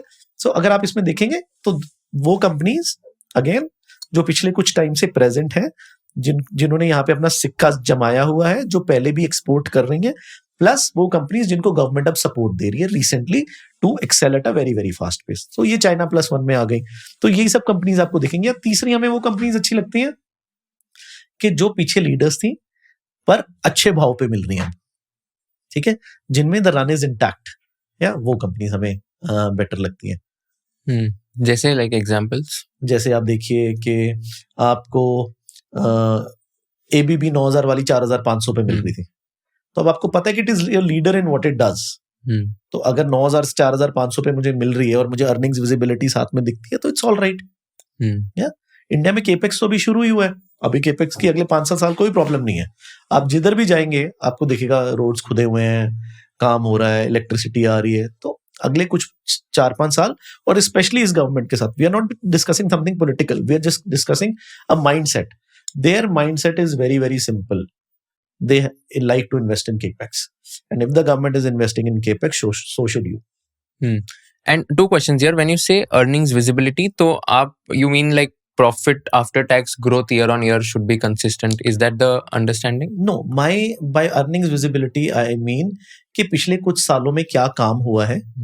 देखिए, कोई भी धंधा पैसा क्यों कमाता है, क्योंकि उसके अंदर पिछले कुछ सालों में कुछ इन्वेस्टमेंट हुई है, और जिस काम का वो है वो एक सिक्लिकल नेचर नहीं है कि इन्वेस्टमेंट तो स्टील वाले भी करते हैं टॉप पे जाके बिल्कुल, लेकिन वहां से प्राइजेस ही मंदे आ जाते हैं, तो उनको प्रॉफिट्स नहीं आ पाते। Ultimately we all want profits, as you rightly said, sorry not to acknowledge that, but आपको ये देखना पड़ेगा कि किन किन जगहों पे इन्वेस्टमेंट हुई है पिछले 3-4-5 साल में, वो कंपनीज को आप एक्नॉलेज करिए, या कौन सी कंपनीज में कोई प्रॉब्लम्स थी पिछले कुछ सालों से, उनको एक्नॉलेज करिए। जैसे टेक्सटाइल की बात करते हैं, सारा textile, because I do not have a one word of hesitation in saying कि Indian government was responsible for killing the textile sector in India. Bangladesh जैसा छोटा देश जिसकी कोई स्टैंडिंग नहीं थी, वो एक टेक्सटाइल हब बन गया। क्योंकि इंडियन गवर्नमेंट ने इंडियन टेक्सटाइल, जो हमारी सबसे बड़ी धरोहर थी, उसका ध्यान ही नहीं रखा। अगर आप बॉम्बे में बात करिए, we were all textile mills ही थी ना यहाँ पे, हाँ, आज भी याद है बॉम्बे रेयन, ये वो कंपनीज होती थी। कहाँ है वो कंपनीज? आप मुझे टेक्सटाइल की 5 कंपनीज के नाम बताइए इंडिया में, नहीं बता सकते। क्योंकि इंडियन गवर्नमेंट ने इंडियन टेक्सटाइल सेक्टर का ध्यान ही नहीं रखा। अब ये जाके इन्होंने देखा कि यार ये क्या हो रहा है, हम लोग इसमें स्पेशलाइज करते थे, and they printed a proper paper on it कि how we will now revive the Indian textile sector. Why? Because they are very very, Modi ji की एक बात बड़ी अच्छी है, आप एक चीज समझिए, बुरियों को छोड़ते अच्छी पे हम फोकस करते हैं, जैसे हम पैसे कमा सकते हैं। कि उनकी अच्छी बात ये है कि वो बहुत कॉम्पिटिटिव है। तो अब ये जो चाइना +1 बढ़ रहा है, उनको वो चाइना +1 से एडवांटेज उठाना ही उठाना है। तो अब उनको लगा कि मेरे पास कौन कौन से अस्त्र है जिनसे मैं एडवांटेज उठा सकता हूँ, तो टेक्सटाइल एक अस्त्र है, ठीक है। तो अब वो टेक्सटाइल सेक्टर को पूरा रिवाइव करना लगे हुए हैं। अगर हम पिछले 10 साल में देखें, बांग्लादेश ने जो स्टेप्स लिए अपनी टेक्सटाइल को लगाने के लिए, और जो हमारी इंडिया ने स्टेप्स लिए, oh my god, there is intense difference. मुझे we have published a paper, it's on our website also, though I don't have the exact figures right now, but when we were reading it, हमें लगा रहे यार क्या कर रहे हैं, मतलब इतना टेक्सटाइल सेक्टर को इग्नोर करा गया था इंडिया में। अब I went and met a few garment makers, they were like, Anirudh, जो ऑर्डर्स आ रहे हैं ना, क्यों we were depressed for so much for such a time period कि हमें वो ऑर्डर्स को पूरा ही नहीं कर पा रहे हैं, because we don't have the required machinery, but we are increasing the capacity at a very, very fast pace, because we see the visibility of orders for the next 3 to 4 years, because again, the US manufacturers or UK or Europe manufacturers and everybody is, crazy about India. अब देखिए FTA जो sign हुआ है, जो England के साथ, थोड़े देर और रुकिए, सबके साथ होने वाला है। हुआ नहीं, but I can assure you, everybody is going to sign that. We are entering the world of FTA now. क्या बेनिफिट होगा इंडिया यूके एफटीए का? इंडिया यूके एफटीए का देखिए, अब कौन कौन सी कंपनी से आप सिंपल समझिए, सेक्टर वाइज डिस्कस कर लेते हैं। टेक्सटाइल है, लेबर ओरिएंटेड भी है, तो अगर हमारे यहाँ पे फायदा इस यहाँ पे बना सकते हैं। अब यूके या वहां पे तो लेबर इंटेंसिव चीज बन नहीं सकती, वहां तो मैकेनाइज चीज बन सकती है। तो मुझे ऐसा लगता है कि टेक्सटाइल सेक्टर को बहुत फायदा होने वाला है।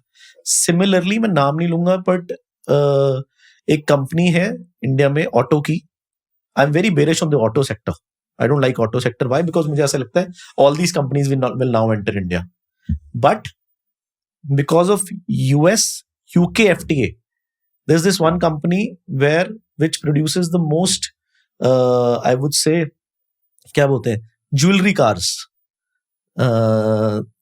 ब्रांड जिसको बोलते हैं, सबसे बड़ा ब्रांड अगर हम वर्ल्ड में अगर आप ट्रैवल करें, चलो हम डिस्कस कर ही लेते हैं, नाम बड़ा डिफिकल्ट हो रहा है, तो अगर आप JLR की बात करें, so it is a brand. Everybody, I've traveled to China, I live in Dubai, I've traveled to US a lot. Everybody is crazy about the Range Rover. So I think this brand is going to grow exponentially now. Why? Because US UK का FTA sign हो गया, and जो cars US से they were only being produced earlier in the UK, now in India, but the market तो US है ना, तो अब US से जब UK से US जा रही है सस्ती, they'll gain more traction. Similarly, Indian auto के लिए I think it is bad. Indian auto sector will gain a lot of competition now. और वैसे भी they were being plagued यार, कि कभी CNG आ गई, कभी EV आ गई, and it is a highly capex requiring sector. लगता है, but to produce a car with such high tariffs that and taxes that we have in India is very, very difficult.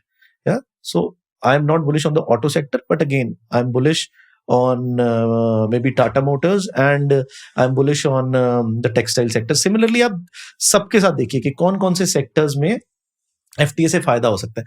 So FTA is one good relative change that we have to account for the next few years at least. अब इसका जो भी फायदा हो सकता है, stock market ने उसको अगले 2 साल में प्राइस इन कर देना है. तो जो कंपनी को फायदा होता है वो आपको 2 साल में पता लग जाएगा कि हाँ, ये इस कंपनी को इतना फायदा हो रहा था. इसमें से जो डिप्रेस्ड है उनकी री रेटिंग होगी, तो उनमें ज्यादा पैसे पड़ेंगे, वो लीडर्स बनेंगे. जो डिप्रेस्ड नहीं है उनमें, जैसे फार्मा डिप्रेस्ड नहीं है, तो आपको एक average to above average पैसे मिलेंगे. And second question was on that, when you say कि management अच्छी है, उनमें invest करते हो, so how do you evaluate कि management अच्छी है कि नहीं? What are some conversations you have with the promoters to help you decide कि हाँ, ये सही management है या नहीं? देखिए, my conversation with promoters are just vision based. उसमें मैं ये decide नहीं करता कि management अच्छी है या नहीं. It is only on their decisions. So what our system does is, what are the last 100 decisions that they have taken, which they have disclosed to the public, कि उससे पता लगता है. देखिए, मैनेजमेंट की एक बड़ी सिंपल बात है कि आप उस डिसीजन से ये नोट करिए, गलती हर किसी को करना अलाउड है. ओके, फर्स्टली जो हम नॉर्मली शायद अपने दोस्तों के लिए यूज कर रहे हैं कि रेपिटेटिव मिस्टेक्स अलाउड नहीं है. आप एक मिस्टेक को एक बार करिए, 2 बार करिए, पर तीसरी बार मत करिए. Repetitive mistakes are not allowed. That means you don't know the धंधा. Secondly, आप कह कुछ रहे हैं, कर कुछ रहे हैं. Thirdly, जो सबसे बड़ी प्रॉब्लम है, अब बहुत कम हो गया है पहले से, आज से 10-15 साल पहले जब मैं काम में आया तब तो बहुत ज्यादा था, जो लोग पैसे निकालते हैं धंधे में से। ऐसे करके अगर आप 10-20 फैक्टर बनाएंगे तो आपको ओवरऑल पता लग जाएगा कि मैनेजमेंट्स कैसी हैं। और सब स्पेसिफिकली एक और बड़ा फायदा है जी कि आपको प्रूवन मैनेजमेंट्स अगर मिल जाए। आपको पता है कि जैसे फाइनेंस में बड़ी प्रॉब्लम आती है, फाइनेंस में ना दिखता कुछ है, होता अंदर कुछ है। तो आपको ये पता है, जब मैंने बजाज फाइनेंस ली थी 2016-17 में, so buying a new finance company which was not proven till then to be a brand और अ बिग नेम। आज तो बजाज फाइनेंस एक ब्रांड है, हर कोई खरीद सकता है, सोचने की भी जरूरत नहीं है। बट उस टाइम पे आप क्या देखते हो कि देखो यार, राहुल बजाज ने ना जिंदगी में कभी चोरी करी, ना वो कल्चर बजाज फैमिली का है चोरी का, इंस्टिल नहीं होगा। बहुत सारे ऐसे बड़े नेम है जिनके हम यहाँ नाम नहीं लेंगे, बट आपको पता है कि हाँ यार पहले भी करी है और इधर भी हो सकती है। तो शायद वो कोई फाइनेंस कंपनी निकालेंगे तो मैं नहीं आऊंगा उसमें। You get my point? So finance companies में बहुत ज्यादा फोकस करना पड़ता है। सिमिलरली आप डिसीजंस जो लिए गए वर्सेस जो एक्चुअल कंपनी में हुआ, अगर आप उसको इवैल्यूएट करने का कोई सिस्टम बनाए तो आप ढूंढ सकते हैं कि मैनेजमेंट कौन सी ठीक है, कौन सी मैनेजमेंट ठीक नहीं है। और व्हेन यू से डिसीजंस एज इन, ये कोई भी मतलब छोटे कंपनी लेवल डिसीजंस कहीं से भी, बिल्कुल एब्सोल्युटली। आप सबसे ज्यादा बात अच्छी आपको कहां से पता लगती है कि आपको मैनेजमेंट की बात करनी है ना, आप उनके डीलर से बात करिए। क्योंकि एक डीलर एक आदमी का नहीं बेच रहा होता, वो 4 का बेच रहा होता है, पर उसमें से बता देते कि मेरा ये वाला बंदा ठीक है यार, इनसे पेमेंट 30 तारीख को बोलते हैं तो 28 तारीख को आ जाती है। और दूसरे का वो दुखी कहीं आपको उसके चेहरे पे दिख जाएगा। आप 4 कंपनियों की बात कर रहे हो तो अच्छा इसकी पेमेंट कैसी है, बी की कैसी है, सी की कैसी है। तो जब सी की बात होगी ना तो उसका दुख आपको उसके फेस पे दिखेगा कि यार ये सी से पेमेंट नहीं आती, और जो पेमेंट में डिले कर रहा है वेंडर की, तो वो कंपनी की मैनेजमेंट ठीक नहीं है। So this is what you have to see from time to time. जैसे बैंक्स हैं, बैंक्स में हम एक और टूल यूज करते हैं कि जितना कस्टमर दुखी और जितना एम्प्लॉय दुखी उतना बढ़िया बैंक। जितना कस्टमर दुखी, जितना एम्प्लॉय दुखी, उतना बढ़िया बैंक। हाँ, क्यों ऐसे? यार देखिए, बैंक्स का काम अपने एम्प्लॉयज को और कस्टमर्स को खुश करना नहीं है। बैंक्स का काम क्या है कि अपने एम्प्लॉयज को इतना दुखी करो कि वो उतना ज्यादा मेहनत करें to get the best people. देखिए लेंडिंग का बिजनेस है ना, पैसे वापस आना बहुत मुश्किल चीज है।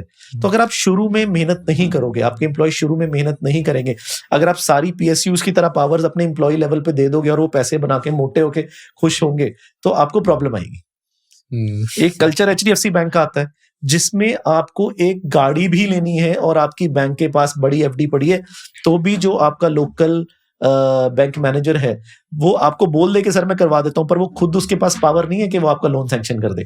It goes to the committee in Mumbai which is AI and you know all. आज तो ये लोग AI बहुत यूज कर रहे हैं, पहले सिर्फ इंफॉर्मेशन टेक्नोलॉजी यूज कर रहे थे, बट एवरीथिंग इज सिस्टमाइज्ड।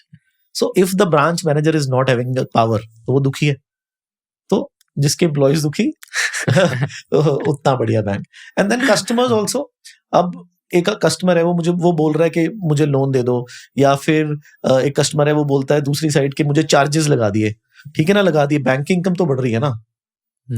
अगर वो चार्जेस लगा पा रहा है, या आपको वो उसका कॉम्पिटिटर 7% एफडी पे दे रहा है, वो 3.5 दे रहा है, सो इट नोज कि मेरे पास कोई ब्रांड है, कोई पावर है, जिस वजह से ये लोग मुझे ट्रस्ट कर रहे हैं and I can extract the juice. Hardcore धंधे में तो बढ़िया है ना, एथिकली इट में seem wrong, okay, on the face of it लगेगा नहीं यार ये तो गलत है कि ये bank B is giving 7% on savings while HDFC is only giving 3.5, but if HDFC is able to pull that off, it is a good bank. So sometimes what seems nicer on the face may not actually be right. आप देखिए जिस भी bank के अगर आप ऊपर से sort करिए, जो हाईएस्ट सेविंग्स पे ब्याज देते हैं, they are risky banks. Don't invest in them. I don't invest in them. Okay.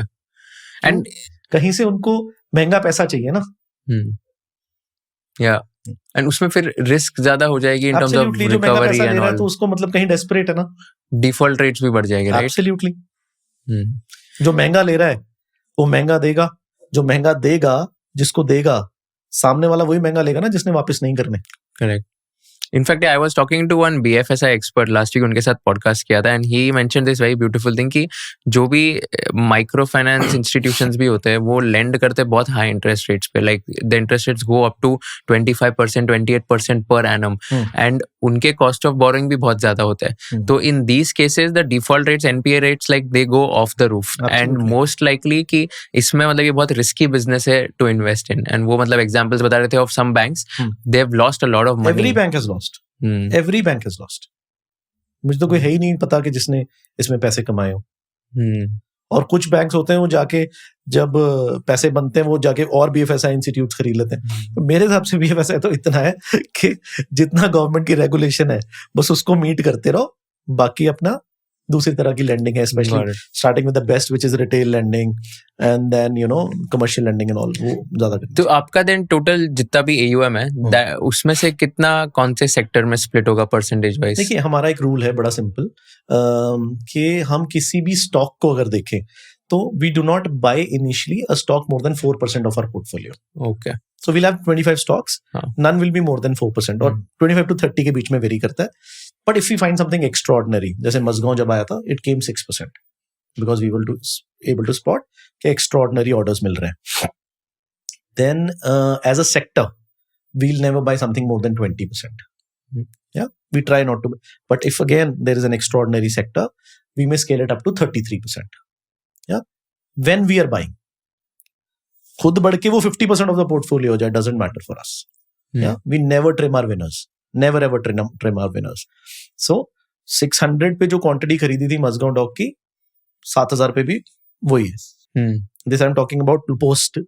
सुन के प्लीज कमेंट्स में ये मत लिखना कि इनको रेट नहीं पता. It's as a fund manager I only talk about pre-split rates because that is what is there in my mind. Yeah. And ऐसा कोई स्टॉक है जो आपको बेचने के बाद बहुत ज्यादा रिग्रेट हुआ कि ये नहीं बेचना चाहिए था?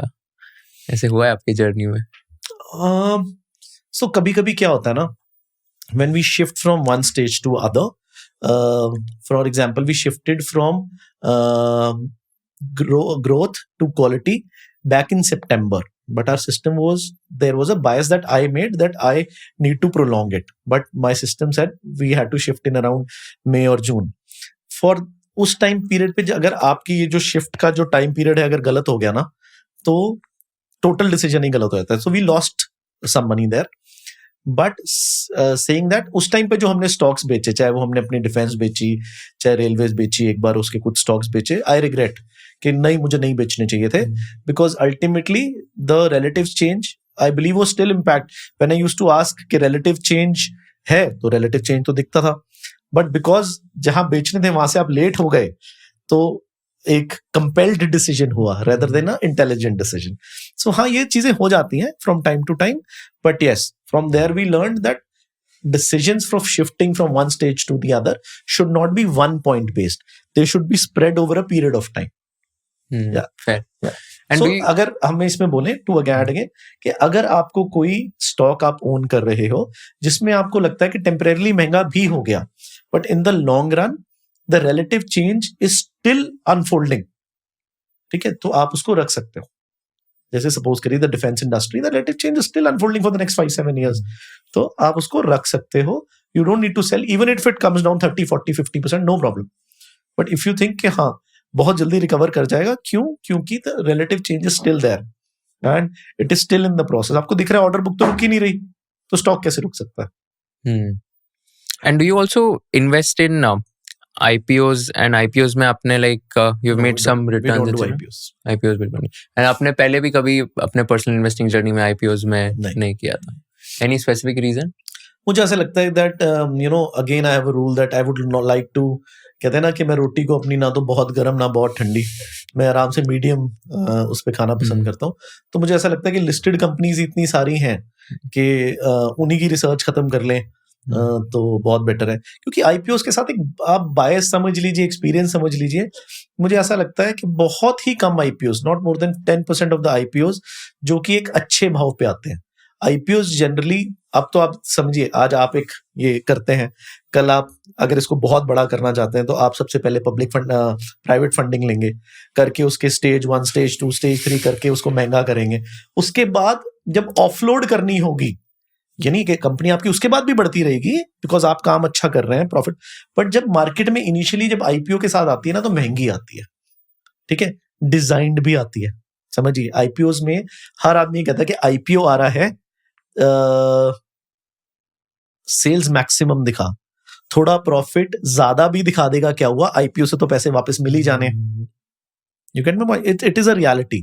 तो आप एक चीज समझिए, आईपीओ में जनरली महंगा ही माल मिलेगा आपको ये क्लैरिटी होनी चाहिए। रादर मार्केट में जो चीजें लिस्टेड हैं वो आपको सस्ती भी मिल सकती है। आपको जी आईपीओ मेरा तो 12 पी पे आया था, पर आप 25 पी वाली को सस्ती कह रहे हो। जो 12 पी पे आया है वो बहुत बार फैब्रिकेटेड होता है। It is a reality, there is no way to prove it, and I don't say कि वो सबके लिए ट्रू है, बट जनरली मैंने ये बात देखी है, मैंने मर्चेंट बैंकर से भी बात करी है, अभी ना इस प्रोसेस का पार्ट भी रहा हूं। मैंने ये देखा है कि आईपीओ में जो क्या बोलते हैं इसको, विंडो ड्रेसिंग की जाती है, तो इट इज देयर, जो हम पढ़ते थे कि आईपीओ में विंडो ड्रेसिंग की जाती है, it is a reality in the market, that's why I don't like IPO. But window dressing की जाती है आईपीओज में, but like it's also like कि कुछ आईपीओज में बहुत अच्छा लोगों ने पैसा भी कमाया है, प्लस उसमें एकदम क्लीन कंपनीज भी आई है, तो वो छूट जाती है, ऐसा नहीं लगता है कभी आपको? मुझे ऐसा लगता है कि आके स्टॉक मार्केट में क्या है ना, कि स्टॉक मार्केट में कुछ टाइम पे आईपीओ आने के बाद उनकी रियल वैल्यूएशन पता लग जाती है। तो चलने दो, ठीक है, मैं अगर 100 आईपीओ आए तो उसमें से 2 होंगे जो 100 में से 20 कंपनीज होंगी जो बहुत अच्छी होंगी, मान लिया 20 में से 4 ही कंपनीज होंगी जो इस बार के रन में यहां से आईपीओ की वैल्यूएशन के पोस्ट भी परफॉर्म करेंगी। तो उन 4 कंपनीज के लिए मुझे 100 कंपनीज को देखने की जरूरत नहीं है, मैं आराम से साल 2 साल में let the market determine their worth and then I will step in. Fair. अगर किसी यंग इन्वेस्टर के पास आज 10 लाख रुपए है to invest in any of the asset classes, and 10 lakh रुपए उनके पास ऐसे पड़े, फॉर एग्जांपल जो देख रहे हैं, तो आप क्या एडवाइस करोगे कि ये 10 lakh rupees how they can manage और invest in which asset class, या तो कौन से सेक्टर्स में, to make like good amount of money? गलत आदमी से क्वेश्चन पूछ रहे हो कुशल। यंग का मतलब what age do I? 20 to 23 मान के चल लो। 100% इक्विटी, नथिंग एल्स। कुछ और सोचना ही नहीं चाहिए यंग इन्वेस्टर को। मैं डिप्लोमेटिकली या पॉलिटिकली करेक्ट आंसर तो दूंगा नहीं यहाँ पे। तो 100% इक्विटी होना चाहिए। आपकी एज है, आपके साथ 30 साल की 40 साल की आपकी एज पड़ी है, कोई सेटबैक आ भी गया तो आप उसको कमा के झेल लोगे। और मुझे लगता है 40 साल तक तो आपके पास 100% इक्विटी होनी चाहिए। और इक्विटी में भी डीप डाइव करोगे कि ओके इक्विटी में लाइक मल्टीपल चीज है, तो कितना परसेंट कहाँ पे डालना चाहिए? जो जर्नी रहनी चाहिए किसी भी इन्वेस्टर की, suppose you're working in some other field, okay, that is an assumption that we are taking, that somebody is a IT professional, okay, now he is busy in his work, so first of all सबसे पहले तो खुद stocks मत खरीदो, ठीक है। I am telling you, mutual funds, PMSs etc, they are very very very very reasonable ways to invest, ठीक है। फंड मैनेजर को एक हम लेते हैं, बट फंड मैनेजर को 1-2% मिल गया, उससे आपका क्या जा रहा है? समझिए, आपको ये देखो कि आप इतने सालों की जो नॉलेज है, जो उसकी गलतियां हैं, जो उसकी लर्निंग्स हैं, वो सब लेके आप ये सर्विसेज अवेल कर पा रहे हो at just 1% or 2%. So first of all go through some what do you call it, go through some proper product. Do not invest with SEBI non-registered people, because for long term क्या, अगर आप कभी भी, अगर आपको कोई loss हो गया अर्ली एज पे, एक बहुत लंबा डेंट पड़ जाएगा, then start your journey with mutual funds, okay. 100% equity full fledge जाइए और स्मॉल कैप में जाइए, कोई डरने की जरूरत नहीं है। 20-22 साल के लड़के को क्या डरना है यार, ठीक है। उसके बाद जैसे जैसे आपकी एज बढ़ती है, then try having a mid cap also, then a large cap also, then a multi-asset, then maybe going into a PMS, then as your income and your wealth increases, going into an AIF, yeah, where you can take a few risks as well.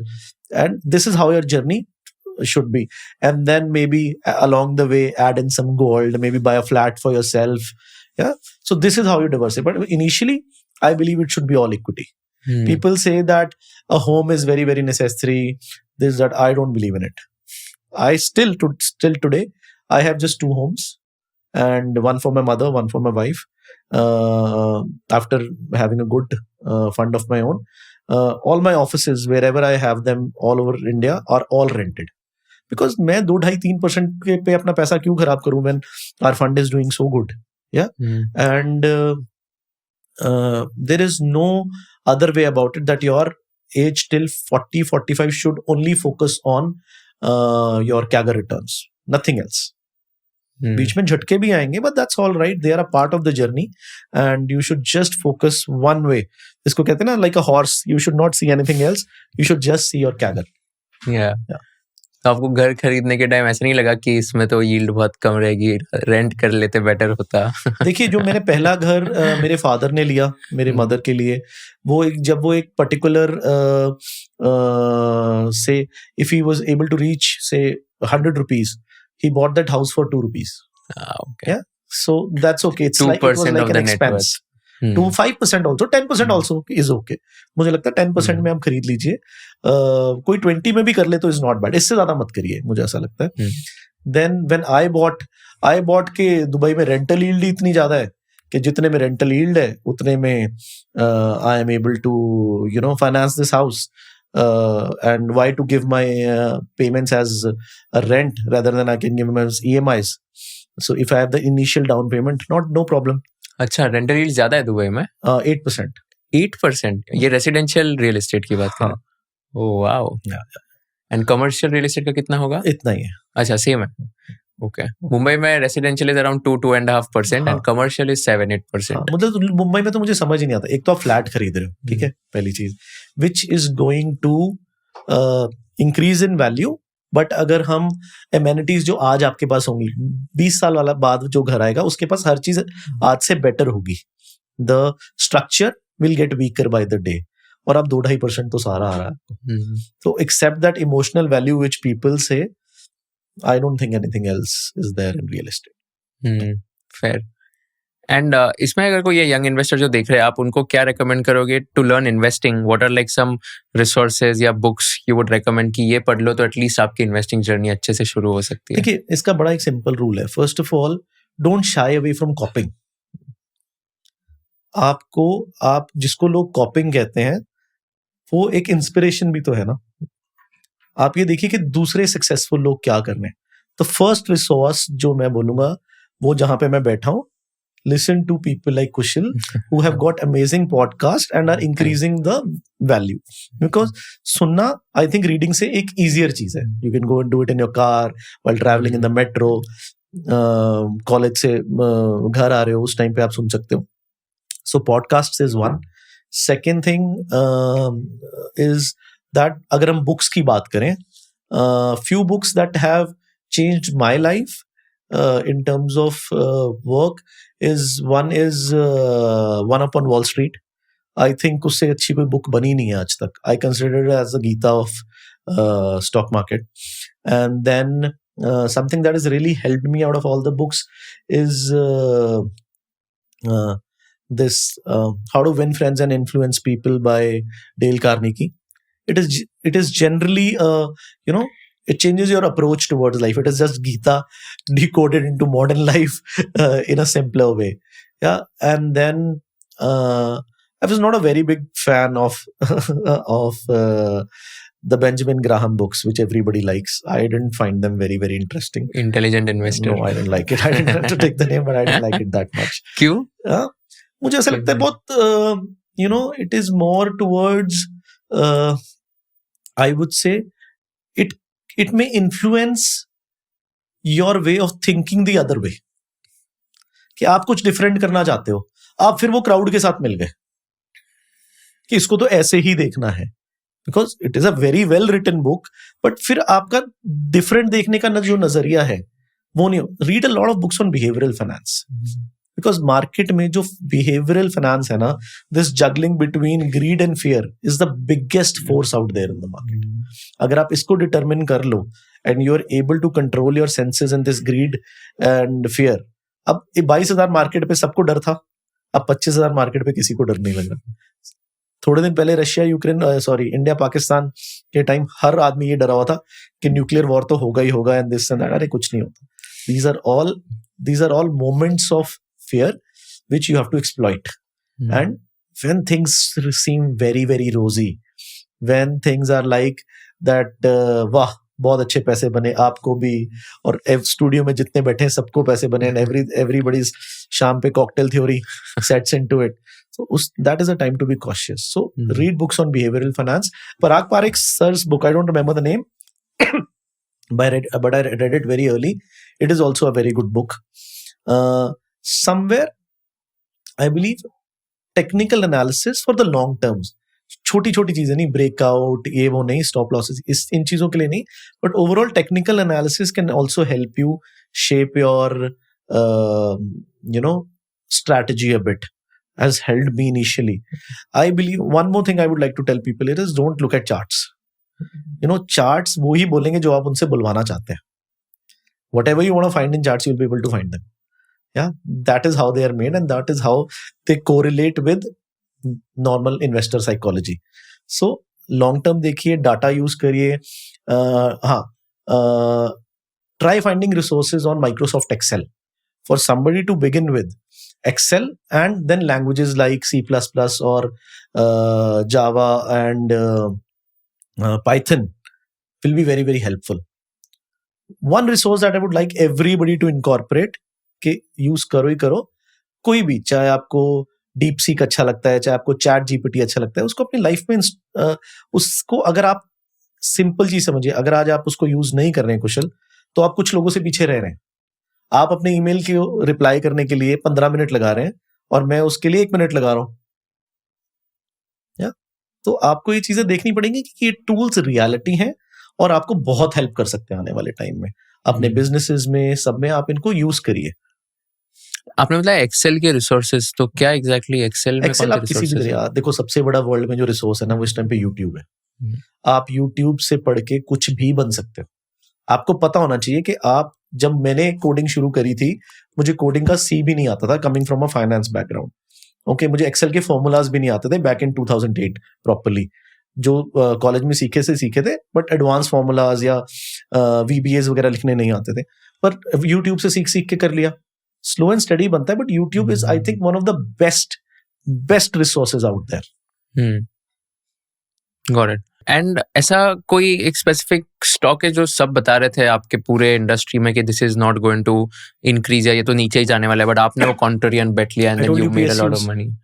But PSUs, overall PSUs. So we had a very, very big, that time we had a 50% allocation to PSUs. Okay. Yeah, but everybody was like, why? And I still have, if you go on YouTube and search my it was like a podcast or an online interview back in January of 2023, still there, and I'm explaining what relative change is happening in the PSU sector, and everybody is like, छोड़ो, इनको कुछ नहीं आता. अच्छा. Like, okay, that's all right. But क्यों, क्या हुआ था? लाइक लोग क्या बता रहे थे और आपका क्या नहीं कमा के दिए थे किसी को. तो जो उनका एक रिलेटिव चेंज आ रहा था, वो कोई देख ही नहीं पा रहा था. क्या रिलेटिव चेंज था? जैसे एक तो मैंने आपको बजट वाला बताया, फिर पब्लिक सेक्टर बैंक्स में था कि public sector banks were plagued for the last 10 years, capital खत्म हो रहा था सब कुछ. बट रिसेंटली क्या हो रहा था, गवर्नमेंट उनका कैपिटल इन्फ्यूज कर रही थी. जो इंसॉल्वेंसी एंड बैंकरप्सी एक्ट आया था, वो उनके फेवर में उनको स्ट्रेंथ दे रहा था. पुरानी बुक्स क्लियर हो रही थी, नई बुक्स बनने का टाइम आ रहा था. बैंक्स का पैसे ज्यादा बनाते हैं जब वो नई बुक्स बनाते हैं. उधर से जो उनके कॉम्पिटिटर्स थे in terms of stock market, वो लोग बहुत महंगे थे. कोटक और HDFC जैसे लोग 6 प्राइस टू बुक पे ट्रेड हो रहे थे, और आपको PNB जैसी कंपनी 0.7 प्राइस टू बुक उस पे मिल रही थी. तो आपको ये चीजें देखनी पड़ेंगी कि हाँ, अब इनके लिए जो बुरा होना था वो हो चुका, दूसरे के साथ जो अच्छा होना था वो भी हो चुका. अब यहां से मैं देखूं कि दोनों में से, of course, any day Kotak and HDFC are much better companies to own for the next 20 years rather than a PNB. But बीच में जो मिसप्राइसिंग होती है, उससे अगर आप पिछले 2-3 साल देखिए, public sector companies have done fairly well while there private sector counterparts did not do well. Why? क्योंकि आपको ये भी तो देखना पड़ेगा कि हर टाइम हम ये नहीं कह सकते. And this is one concept and one problem with mutual fund industry और आवर फाइनेंशियल एक्सपर्ट्स इंडस्ट्री. जो हम ये बोलते हैं कंपनी अच्छी है, अरे भैया कंपनी अच्छी है, पर किस भाव पे मिल रही है वो भी तो बताओ. एशियन पेंट्स कोई बुरी कंपनी थोड़ी है, बहुत अच्छी कंपनी है. पर एक 12% पे ग्रोथ करने वाली कंपनी को तुम 120 मल्टीपल पे आके मार्केट में लोगों को बोल रहे हो कि अच्छी है, दैट इज अ प्रॉब्लम. नहीं बनेगा पैसा खराब ही होगा आपका. तो ये आपको देखना है कि ये जो थ्योरी है कि अच्छी कंपनी है तो hold it for ever, I do not believe in that. I do not believe in that at all. आप ये देखो कि आपको जिस मल्टीपल पे मिल रही है, अल्टीमेटली आप जाके पूरी कंपनी थोड़ी खरीद रहे हो, या कंपनी भी खरीद रहे हो तो किसी मल्टीपल पे खरीद रहे हो. ठीक है. तो अल्टीमेटली जब आप स्टॉक देख रहे हो तो आपको वो जो प्राइस जिस पे वो मिल रही है वो भी तो देखना पड़ेगा. Buying a very good company at a very very expensive price is also a major blunder. आप एक महंगी कंपनी खरीदते हो जो कि बहुत अच्छी कंपनी है, वो 10-10 साल नहीं वो कंपनियां चलती. इस चीज को आप याद रखिए. L&T जिसने 2008 में खरीदी, 2018 तक उसको कोई पैसा नहीं बना. तो L&T कोई बुरी कंपनी है? कैपिटल जो हम ये बोले इंजीनियरिंग इंडस्ट्रियल इक्विपमेंट्स की इंडिया की बेस्ट कंपनी है. उसके जैसा ऑर्डर बुक किसी के पास हो ही नहीं सकता. L&T ऑर्डर्स रिजेक्ट करती है कि हम इससे ज्यादा काम नहीं कर पा रहे भाई, और ऑर्डर मत दो. बट अगर आप उसको भी महंगा खरीदोगे तो प्रॉब्लम आएगी. एशियन पेंट्स को 2021 में जिसने 120 मल्टीपल पे खरीद लिया, चलो अगले 5 साल पैसे बना के दिखा दो, उसमें नहीं बना सकते क्योंकि महंगी इतनी है. It has to tone down. Competition आ गया, JSW पेंट्स आ गया. लग रहा है अरे यार पेंट ही तो बेच रहा है, ब्रांड इसके पास है, मैं भी अपना ब्रांड ले आता हूँ. JSW कोई छोटा ब्रांड थोड़ी है. और आप बताओ पेंट में कोई ऐसी स्पेशल उसके पास टेक्नोलॉजी है कि और किसी के पास नहीं है? ऐसा कुछ नहीं है. ग्रासिम भी आ गया अभी तो. हाँ, अब ग्रासिम आ गए, सब आ रहे हैं यार. कुछ नहीं है. अल्टीमेटली है तो कमोडिटी ना. आप उसको ब्रांड लगा के कितना शाइन करोगे? Yeah, I agree.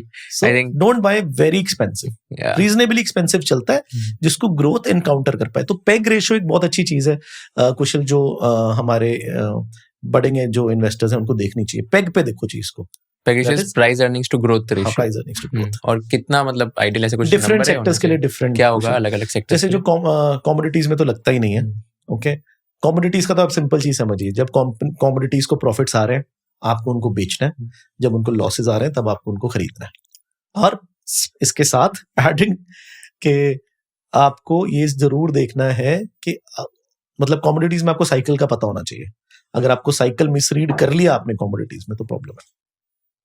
अगर हम जो ब्रांड्स हैं जैसे FMCG ब्रांड्स हैं, समथिंग लाइक अ लेवर और कंपनीज लाइक दिस, ये आप 3-4 पेग पे भी ले सकते हो. Okay. पर उससे ज्यादा नहीं. ये 10-10 पे मिलेंगी तब नहीं लेना इनको, मतलब फिर पैसे नहीं बनेंगे, फिर आप बेंचमार्क को भी नहीं बीट कर पाओगे. ठीक है. कुछ जो कैपिटल एक्सपेंडिचर वाली कंपनीज हैं वो 2 तक मिल जाएं, ज्यादा आपका मन है लेने का 2.5 तक ले लो बस. तो ऐसे डिफरेंट सेक्टर्स को आपको डिफरेंट तरीके से क्लासिफाई करना पड़ेगा. फार्मास्यूटिकल्स हैं 2, 2.5, 3 बस. ट्राई करो जितनी सस्ती मिले यार. पेग पे, लेकिन पेग पे लो. And PEG is price earnings divided by growth. Simple. So growth ये जो हो आपकी गया. पी रेशियो है, हाँ. पहले पी रेशियो का थी price divided by earnings. Correct. मतलब स्टॉक का प्राइस जो आ रहा है उसको EPS से डिवाइड किया, Correct. फिर इसी को ग्रोथ रेट से डिवाइड कर दिया. 3 साल का ग्रोथ रेट ले लो. एंड ये रेवेन्यू ग्रोथ रेट है नहीं, कंपनी का? Profit growth rate. ये प्रॉफिट आप रेवेन्यू ग्रोथ रेट भी ले लो, वो भी अच्छा, ठीक है, नॉट अ प्रॉब्लम. okay. जिसको रेवेन्यू आ रहा है उसको उधर भी ग्रोथ आ ही जाती है generally. Got it. Fair. Awesome. Very very insightful conversation. Thank you so much for doing this. बहुत मजा आया आपसे बात करके. Absolutely, the pleasure is awesome. Last question जो एक tricky question है जो मैं सब गेस्ट को पूछता हूँ. If you were in the shoes of Kushal and if you were interviewing Anirudh, what is one question you'd like to ask him towards the end? If I was Kushal, Yeah. And you were interviewing Anirudh, what is one question you'd like to ask him? oh, very difficult, yeah. Really tricky. If I have to ask a question to Anirudh, Yeah. or if I have to ask a question to another fund manager, that what was your biggest learning of life that you believe should remain with everyone? So what was your biggest learning of life? My learning of life was that, as I mentioned very early, try to quantify what you need from the markets. If you don't know what you need from the markets, you'll never get it. Yeah. Lovely. Awesome. Thank you so much for doing this. मजा आया आपसे बात करके. Same Everyone here, is going to same like here. this a lot. Thank you, And Vishal. thanks a lot for doing this. Thank you and best of luck. And you're doing a wonderful initiative. Thank Yeah, you. आप लोगों को देख के ना हमारी जो zeal है काम करने की वो और बढ़ जाती है कि ये यंग बच्चे इतनी मेहनत कर रहे हैं इंडिया में, तो अभी तो there is a long way to go. No, all thanks to people like you who come and address the audience. Thank you. Thank you so much. Oh, that's so cute. Thank you so much. Thank you.